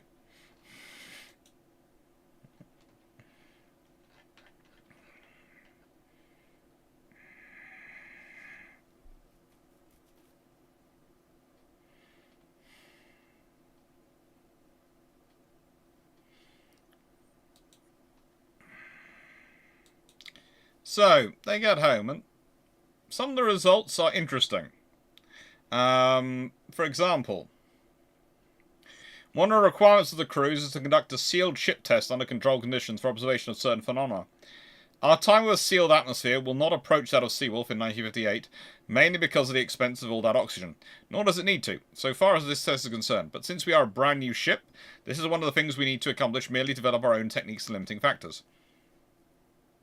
The Medical Research Laboratory, New London, has been pursuing this particular project for a long time. The first announced test being Operation Hideout in the mothballed submarine Haddock in 1953. In our case, probably the forerunner of the number of associated tests, which will be required from the time to time from various submarines, there are particular things the Medical Research Laboratory wishes to investigate. Doctors Ben Waybrew and Jim Stark have been putting their heads together for several days and finally have come up with a proposed procedure. We will remain sealed for approximately 2 weeks, running various physical and psychological tests among selected volunteers from the crew. Somewhere during the midpoint of this period, we will put out the smoking lamp for an extended time. Careful checking of all the factors will continue for several more days before terminating the study.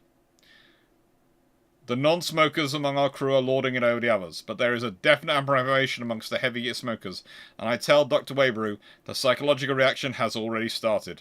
A quizzical grin is his only response. Later I learned that in anticipation of this period, he had placed his only pipe, purchased just before he came aboard, in the garbage ejection chute.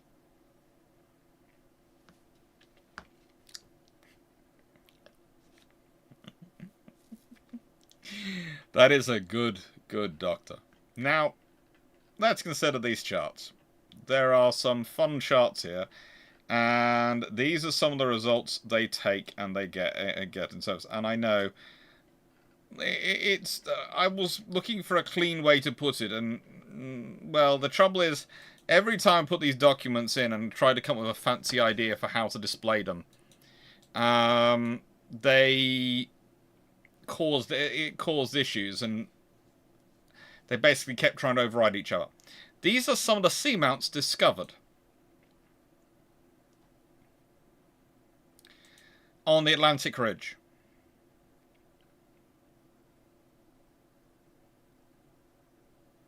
And you can see miles versus feet in terms of their size. Those are things which submarines could run into, especially when they're doing a lot of underwater patrols. And one of the things about this mission is very clearly about, and let's be honest, it includes a nice little trip over, if you look carefully at this one or this one, over the mid-Atlantic ridge. And, to an extent, up the Atlantic ridge and down the Atlantic ridge on both sides. They are doing their level best to get as much data from underwater as possible. That's what this is about. This is about gathering data. This mission is about doing it first, but also testing the crew and showing the world that they can do it. And it's a good policy to do that. Honestly, it is.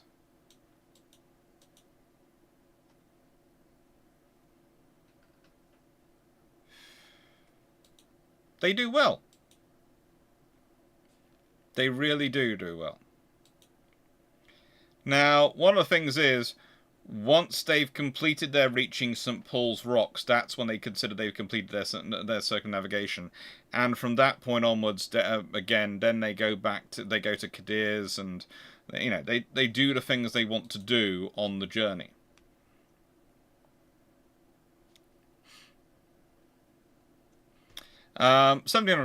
Preparation of a suitable message on our part recommending Steele for official recognition.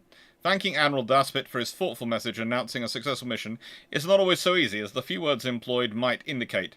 Lieutenant Robert Brodie III, our nearly professional communications officer, and I draft in code and destroy 5 different versions before we are finally satisfied. Whatever Bob may have thought of the extra work, he need not fear. For the time being away, that the expression of his face may give him away.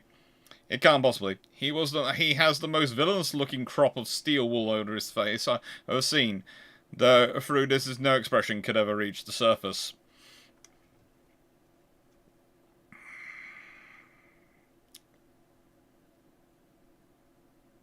Now, one of the other fun things they had on the voyage was the re-enlistment of William Roy Welsh. He was a machine's mate first class, re-enlisted to the United States Navy for a period of 6 years. The manual of the Bureau of Naval Personnel, one of the few bureaus which still survives to this day, specifically prohibits re-enlistments at sea, so it was necessary to obtain permission in advance from the Assistant Secretary of Navy for Personnel and Reserve Affairs and the Bureau of Naval Personnel to do so. Welsh's re-enlistment is a milestone of sorts, inasmuch as it is done at deep depths, at high speed, and at the culmination of history's first submerged circumnavigation of the world. All those things were carefully recorded in Welsh's service record and in the ship's log.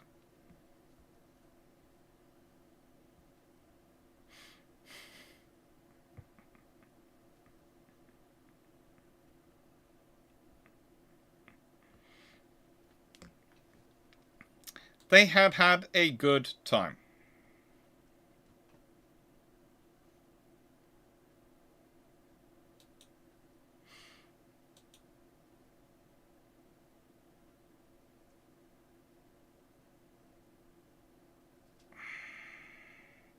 I have no idea why it's so quiet.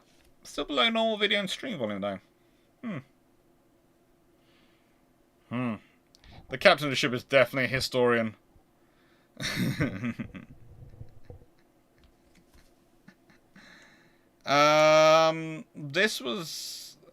This whole operation was about so much more than just the Soviets. Look, if they'd wanted to torment the Soviets, they would have gone up under the ice. They didn't do that. This is about doing other things. This is about showing the Soviets, and the world, look how long we can spend underwater. Look how much time we can spend underwater. Look how long we can operate for. Have that as a problem for tracking our submarines. Where are they going to be? What are they going to be doing next? If US submarines regularly go off underwater and then don't return for months on end, you can't keep track on them. You have no idea what they're doing. They could be loitering somewhere at 2 knots, making an idle thing. They could be doing a dash at 60 knots, for all you know. Because again, you have no idea. When someone lists their speed as 30 plus knots, plus 30 knots, or plus 27 knots, or the speeds as plus, you have no idea really what their top speed is. You can work it out, but as I've said, there's a large difference between some of the official figures, and then you might have access to unofficial figures, but even then, you might not know.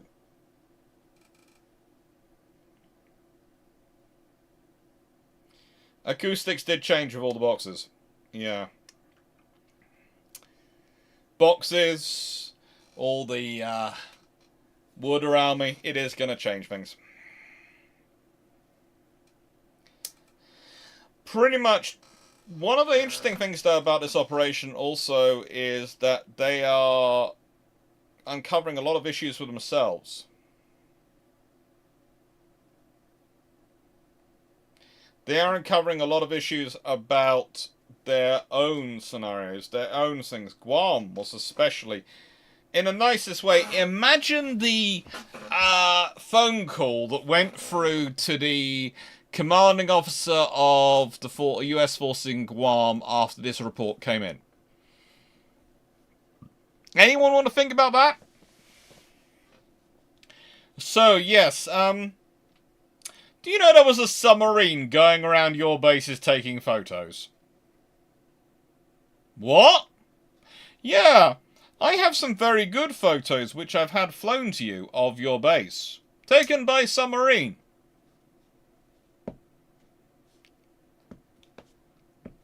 This is how much they saw.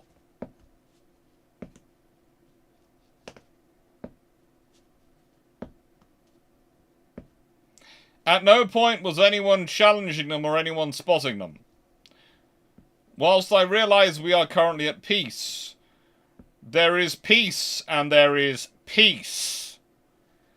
And you're supposed to be a naval facility which has security.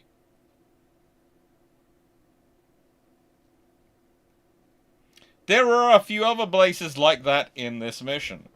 There are a few other scenarios. There's some interesting stuff with the various vessels they spot.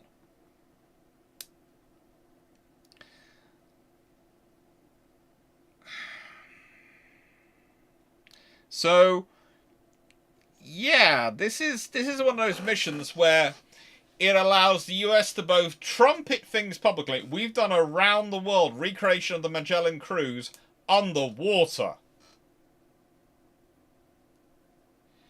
Yay! This is a glorious thing. And internally within the US Navy. So, about your security arrangements. Yeah? What are they? Because we found none. That's at a certain point at which someone starts probably singing, "Can anyone help me?" And it's the same for the Soviets. Because they're now thinking, well, hang on, as I said, the submarine can be anywhere. Where is the submarine going to be? It both is good for going, are we paranoid enough, and making your opponent more paranoid.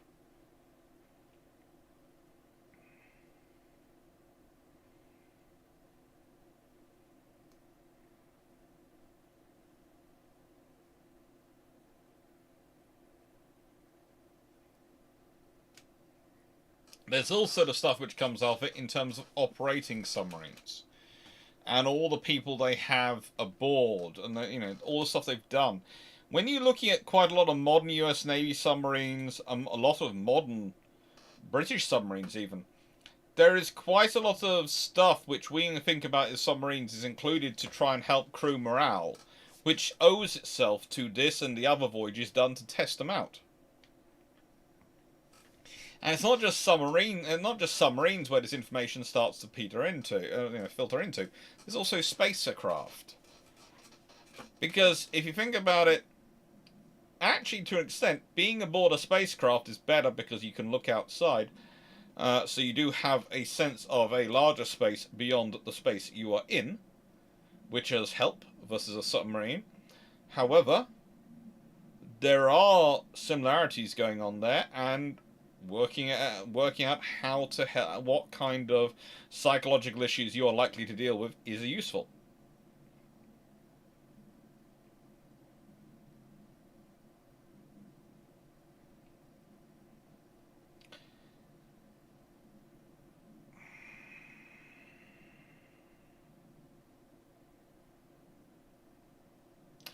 Now, they do have another. This is, I think, the ultimate proof that the officer chosen is an actual the captain, as we've talked over before. Captain Edward Beach is a historian in heart. Now,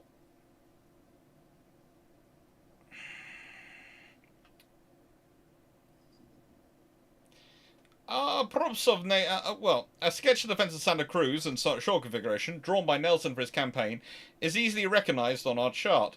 The changes wrought by the recent century and a half are not so great, evidently, as those of the previous three. A props of Nelson's arm, shortly before landfall this morning, two of the senior electrician's mates ganged up on two of the most junior ones, Franklin D. Corden and Ron D. Kettlehawk, to the effect that all ships approaching the island of Tenerife were required to set a watch for Horatio Nelson's arm, and that they had been so designated. Having been forewarned by Chiefs Hugh Bennett and Robert L. Jordan of what was expected of me, I sent for Caldwell and Kettlehawk in order to brief them on their duties. They appeared separately, somewhat nonplussed at this unusual summons. I carefully explained to them each that Nelson's arm had enlarged and become petrified after being tossed over the side from his flagship Theseus, and that now, standing vertically in the mud of the Channel of Tenerife, it has become a danger for navigation. Caldwell slowly produced a sheepish grin as I went on with the gag, finally departing to fetch Kettlehawk. This engaging young character swallowed my longustation about the petrified arm and seemed willing to believe that it could have become an object able to menace navigation in water many hundreds of fathoms deep. He was in fact very interested in all the details of my yarn and fine-blooded. It sounds like a grand tradition, sir. How long has it been going on? About an hour, I told him. But Kettlehawk continued with questions about Nelson, and when he departed, he carried off my precious copy of Mahan's Life of Nelson.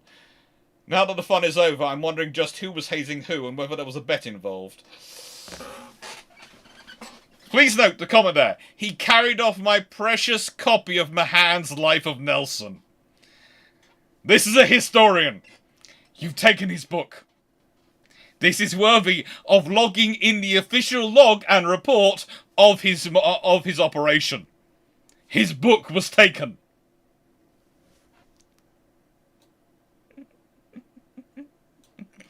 I have to say, he's a nicer historian than either myself or Drakinafel. Take our books and find out.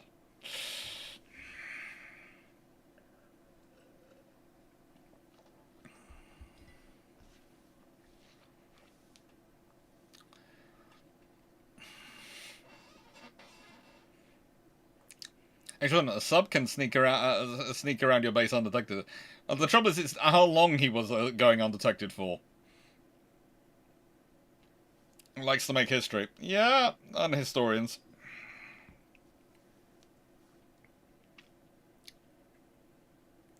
The book was allowed on his site. A very brave member of the crew of the newest nuclear submarine.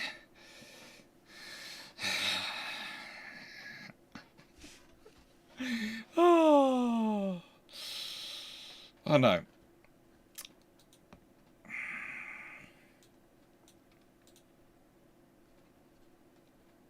So, this is what he writes at the end of the report. Our waking hours, Monday the 2nd of May, 1960, when they return. Our waking hours for the past several weeks have been devoted almost exclusively to drills, conferences, and the preparation of this report. It is finished at last, a few hours before we rendezvous. Weeks. Only a short homeward bound voyage across the Atlantic Ocean remains, a mere 3,000 miles. It must be appreciated that more of the personnel has been related in these pages than a regular naval voyage report requires. There have been several reasons for this. Among them, the belief that Triton's undersea voyage has accomplished something of value for our country. The sea may yet hold the key to the salvation of man and his civilization. That the world may better understand this, the Navy directed a submerged retrace of Ferdinand Magellan's historic circumnavigation. The honour of doing it fell to Triton, but it has been a national accomplishment, for the sinews and power which make up our ship, the genius which designed her, the thousands or hundreds of thousands who laboured, each at his own métier, in all parts of the country, to build her safe, strong, self-reliant our America. Triton, a unit of their Navy, pridefully and respectfully dedicates this voyage to the people of the United States. This man is writing the first draft of history of his journey, but also this is the point of this these operations. Occasionally, I've talked about the strategic implications for the Soviets. I've talked about the strategic implications and learning lessons for the Americans, the tactical ones. But there is the thing of there are sometimes you want to frame stuff as doing it just because it makes your country feel good. It's something which is less and less thought about today. I have to admit, it's so associated with the ideas of jingoism and imperialism that most people consider it almost as something like a dirty word, doing something because it makes your country feel good. But that's the point. Sometimes you do the stuff because it makes your country feel good. This voyage was about America feeling good. In 1960, they still needed to. It's good to remind everyone of the great things that they are able to accomplish. They are doing. It's good for national morale. One of the interesting questions you'll have found recently is a lot of people asking a question of, I don't know what to say when I asked what my country has done. Well, if you'd asked them asked the Americans in the 1960s, one of the things that would come up, of course, would be the lunar landings. But I think also you'd probably heard something like the circumnavigating the world underwater would have probably come up. And it's the same with the various other countries. Every country had their claim to fame.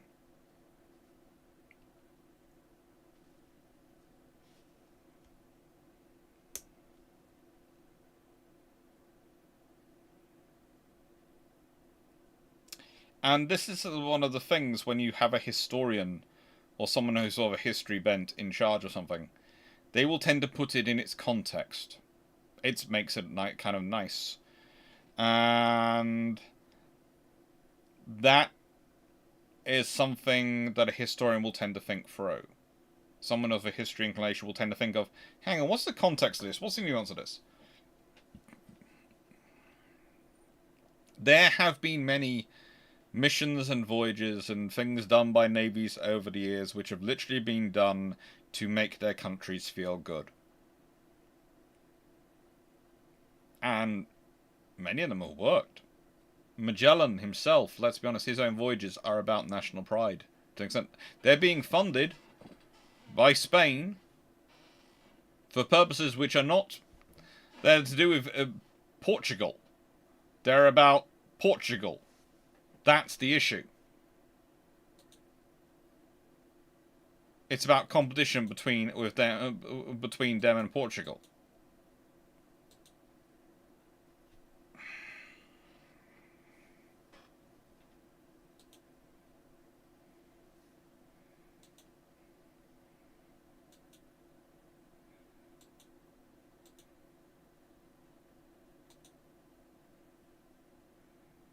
And again,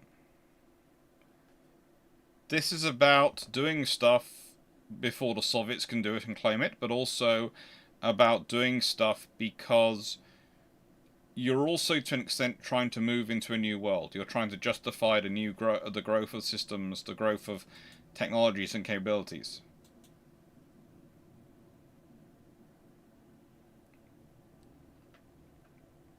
And the expense of those things.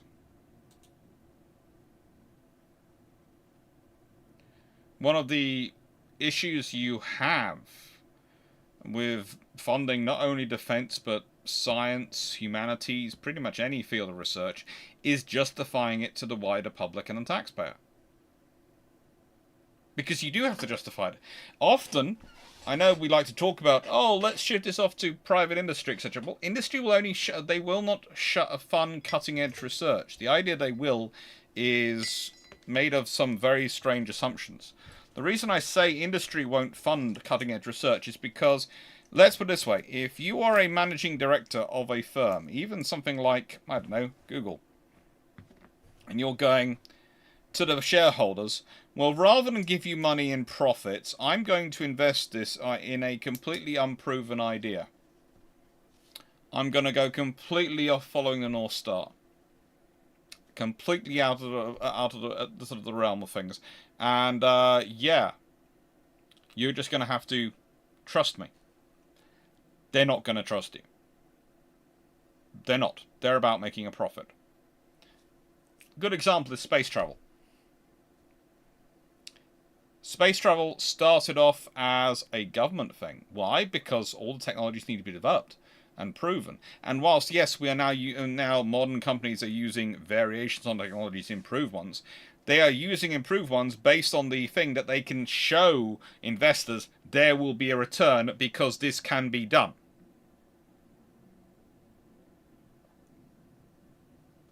Usually, you require taxpayer funds, the pooling of funds and governments to go and do the thing which might have absolutely no return and no chance. It's DARPA being charged to invent tomorrow, etc. That sort of scenario. Look at how many of DARPA's projects failed. No commercial company could run that. And in this scenario, what are the US doing? They are sending a submarine around the world underwater, using its navigators, etc. working. They are running a humongous risk. And no, people haven't followed it. In terms of civilian, there's been no submarine tankers and no submarine container ships and all those things. They haven't done that. But the thing is, this was useful for naval operations, etc. But the point is, this is a very great big risk. There is a chance it goes wrong, blows up in everyone's faces. There's a chance that Triton hits something underwater and sinks and disappears and no one ever sees her again. There are huge risks involved, even with her her having 2 reactors. The fact when she succeeds, though, that's when you get the glory.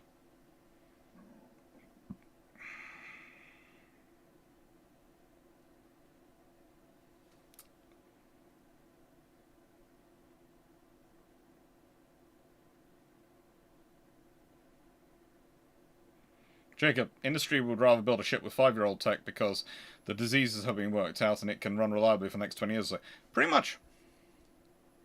Pretty much. When you look at some of the techs which put in the systems, they are often how do I put this? Secure through obsolescence rather than secure through innovation.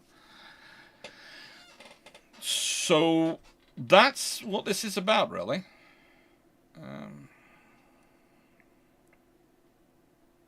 And that's what this story is about. This piece of history is about.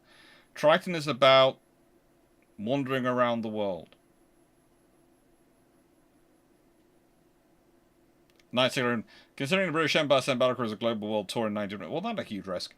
I wouldn't say it's not as it's as huge a risk as a nuclear submarine underwater, especially not at that time. By the time they're doing it in the 1920s, they had all the things in place. They hadn't done a round-the-world cruise, per se. Some ships had done the round-the-world navigation, but it hadn't been done as part of a specific cruise as often before. They had done some certain things and some operations with squadrons. But doing it in the 1920s, or the White Fleet in the 1900s, you have knowledge of where supplies are supposed to be. But if ships break down, if you have massive problems, then you're going to have an issue. For the British, if those battlecruisers are broken down, they'd go from being a glorious status of capability to a laughingstock. It's a risk. It's not the same risk because, let's be honest, it's a surface ship and you have 2 battlecruisers in company plus a whole load of destroyers, so if something breaks down you can quickly give it a tow, make sure it keeps going on and fix it en route. So hopefully it can steam into port looking all proud, and then be fixed when it's alongside. Oh yeah, we just need to stay here longer for more celebrations! Well, parts come from somewhere. But yeah.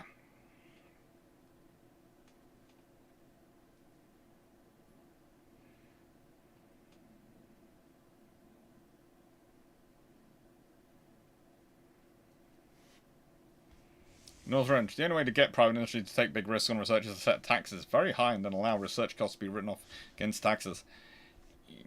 That doesn't even work. They tend to just move and operate through subsidiaries. And as I was having discussion the other day in, I think, the carrier discussion about Hermes, Hosho, and Langley. The world's been more global for a lot longer than we like to think about it. Basically, mercantilism is always already a globalized world. Moving from mercantilism to capitalism has just made it more so, and modern social media, etc., have made it more visible, but it's always been that. It's been that way for a long time. We're talking centuries.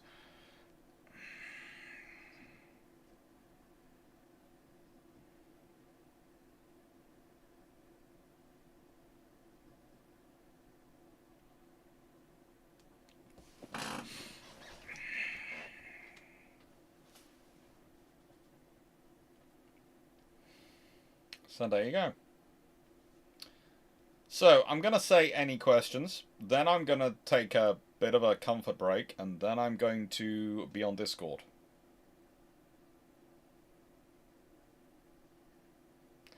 For done, I'm not sure that even counts as funny. For that,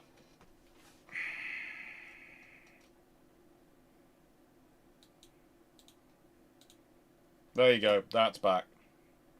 For that, you have that as the result. That is my response.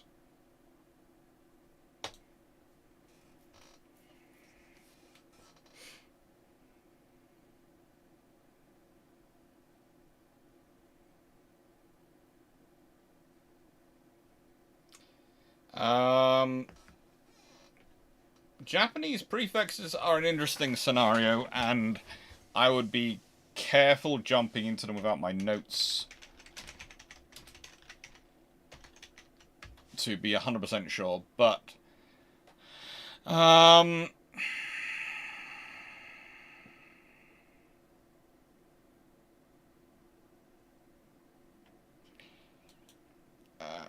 this is a sort of the trouble is you have all sorts of ship naming conventions, etc., and things which go on.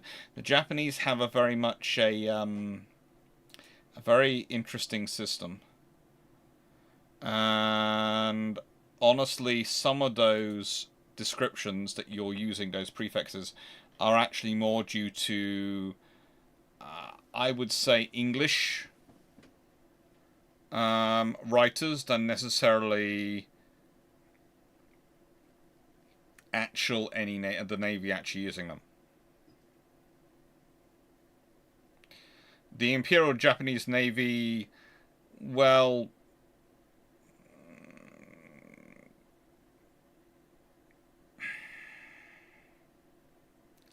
depends on who's translating it. So HIJMS, I think, is definitely English language writers. It's definitely definitely British American historians. I'm not sure about Dainippon Teikoko Kaigon.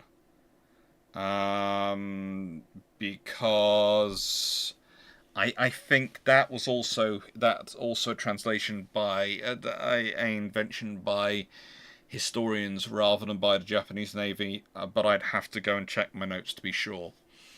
Instinct says they are. Instinct and memory says they are, but I'm not 100% sure, so I wouldn't like to give a confirmed answer on that one.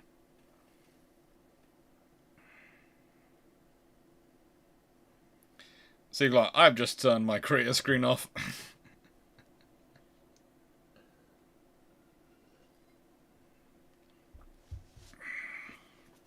Honestly, it's the spelling that concerns me. There are so much spelling issues.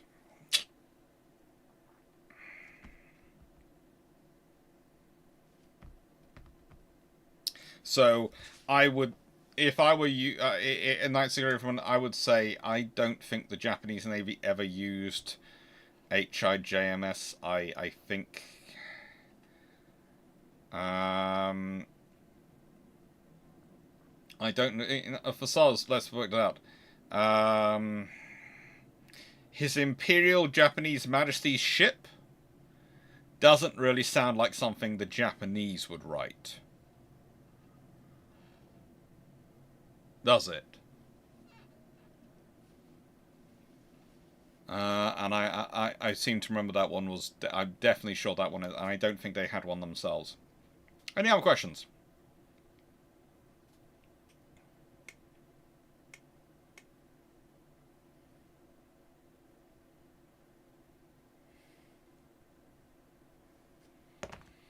Right then.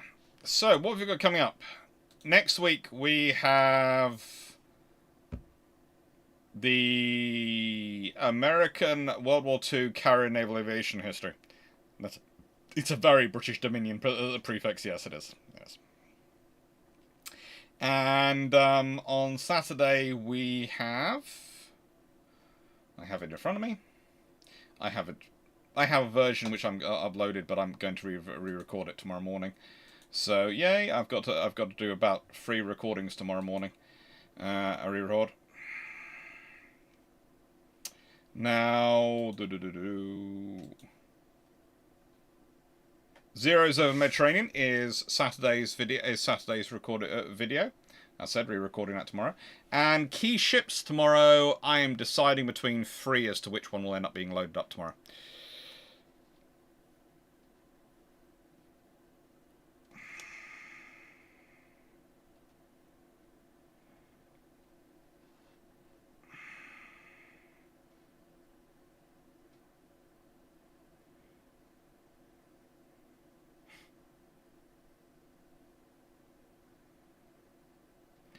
So what, do we time out Verdant mods? To be fair, the promotions to mods recently, and I did explain this at the time, but I haven't, is because I have universalized the mods. So if you're a mod on Twitch, if you're a mod on the Discord server, if you're a mod on YouTube, you are now a mod as long as I know all your sandals on all 3. Because it seemed sensible. Because there were some people who were mods on Twitch, but not on Discord or YouTube. Some were mods on YouTube, but not on Twitch or Discord. And some were mods on Discord, but not on Twitch and YouTube.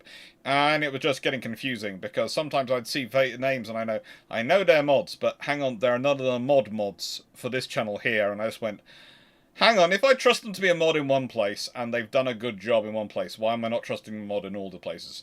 So that's what I've done. I've universalized the mods. So that is what's happened. That's right. I was going to... should ships like Mikasa be referred to as HMIJMS Mikasa? No.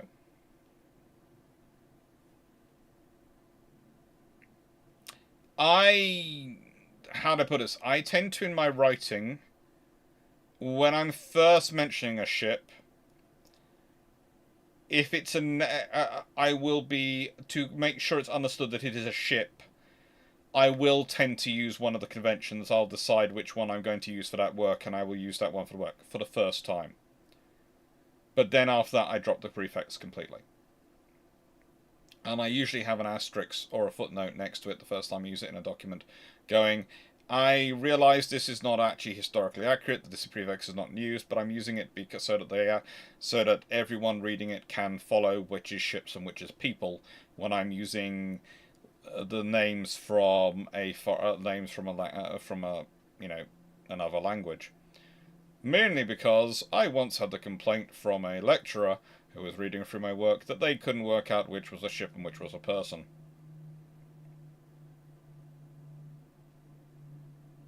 The mods are multiplying. They are, to an extent. But they're also not multiplying, they're just standardizing. They are standardizing, basically. We're standardizing mods. Paul and Runon are the ones I'm sort of going, you know, they balance each other out, in a way. But let's be honest, those two are also, it is kind of with both of them taking the cheekiest of some of our commentators, some of the chatters, and making them mods. I do realise that there is a bit of a poacher turned gamekeeper here going on here thing. Anyway, thank you everyone for watching. Thank you Sorella Tinker, Knight6831, thank you Shura, thank you Runon, thank you Paul Amos, thank you Steve Clarke, thank you Calvin Gasberg, thank you H. Verdun, thank you Alan Gar, thank you Chris Shea, thank you DG40, thank you Jacob, thank you Inns Morrison, thank you Raptorat, thank you Calvin Gasberg, thank you Rowie Tinker, I'm not sure if I said already, thank you Sand Penguins, thank you everyone. So they're all standard mods, capable of 21 knots. They're all British standard mods, so they're capable of more. Because the British were never honest about the top speed of their ships ever. Thank you, everyone. Take care, and have a nice evening. And as said, I will be... Thank you, I was asking, and thank you, everyone else, for watching. As said, I will be on Discord in a bit after a comfort break. Take care, and hope you enjoyed. And again... The link to the document I've been using and quoting from and discussing is down below. It's well worth a read, but it is 85 pages long, roughly. Thank you, Jack Ray, for the memberships. Thank you.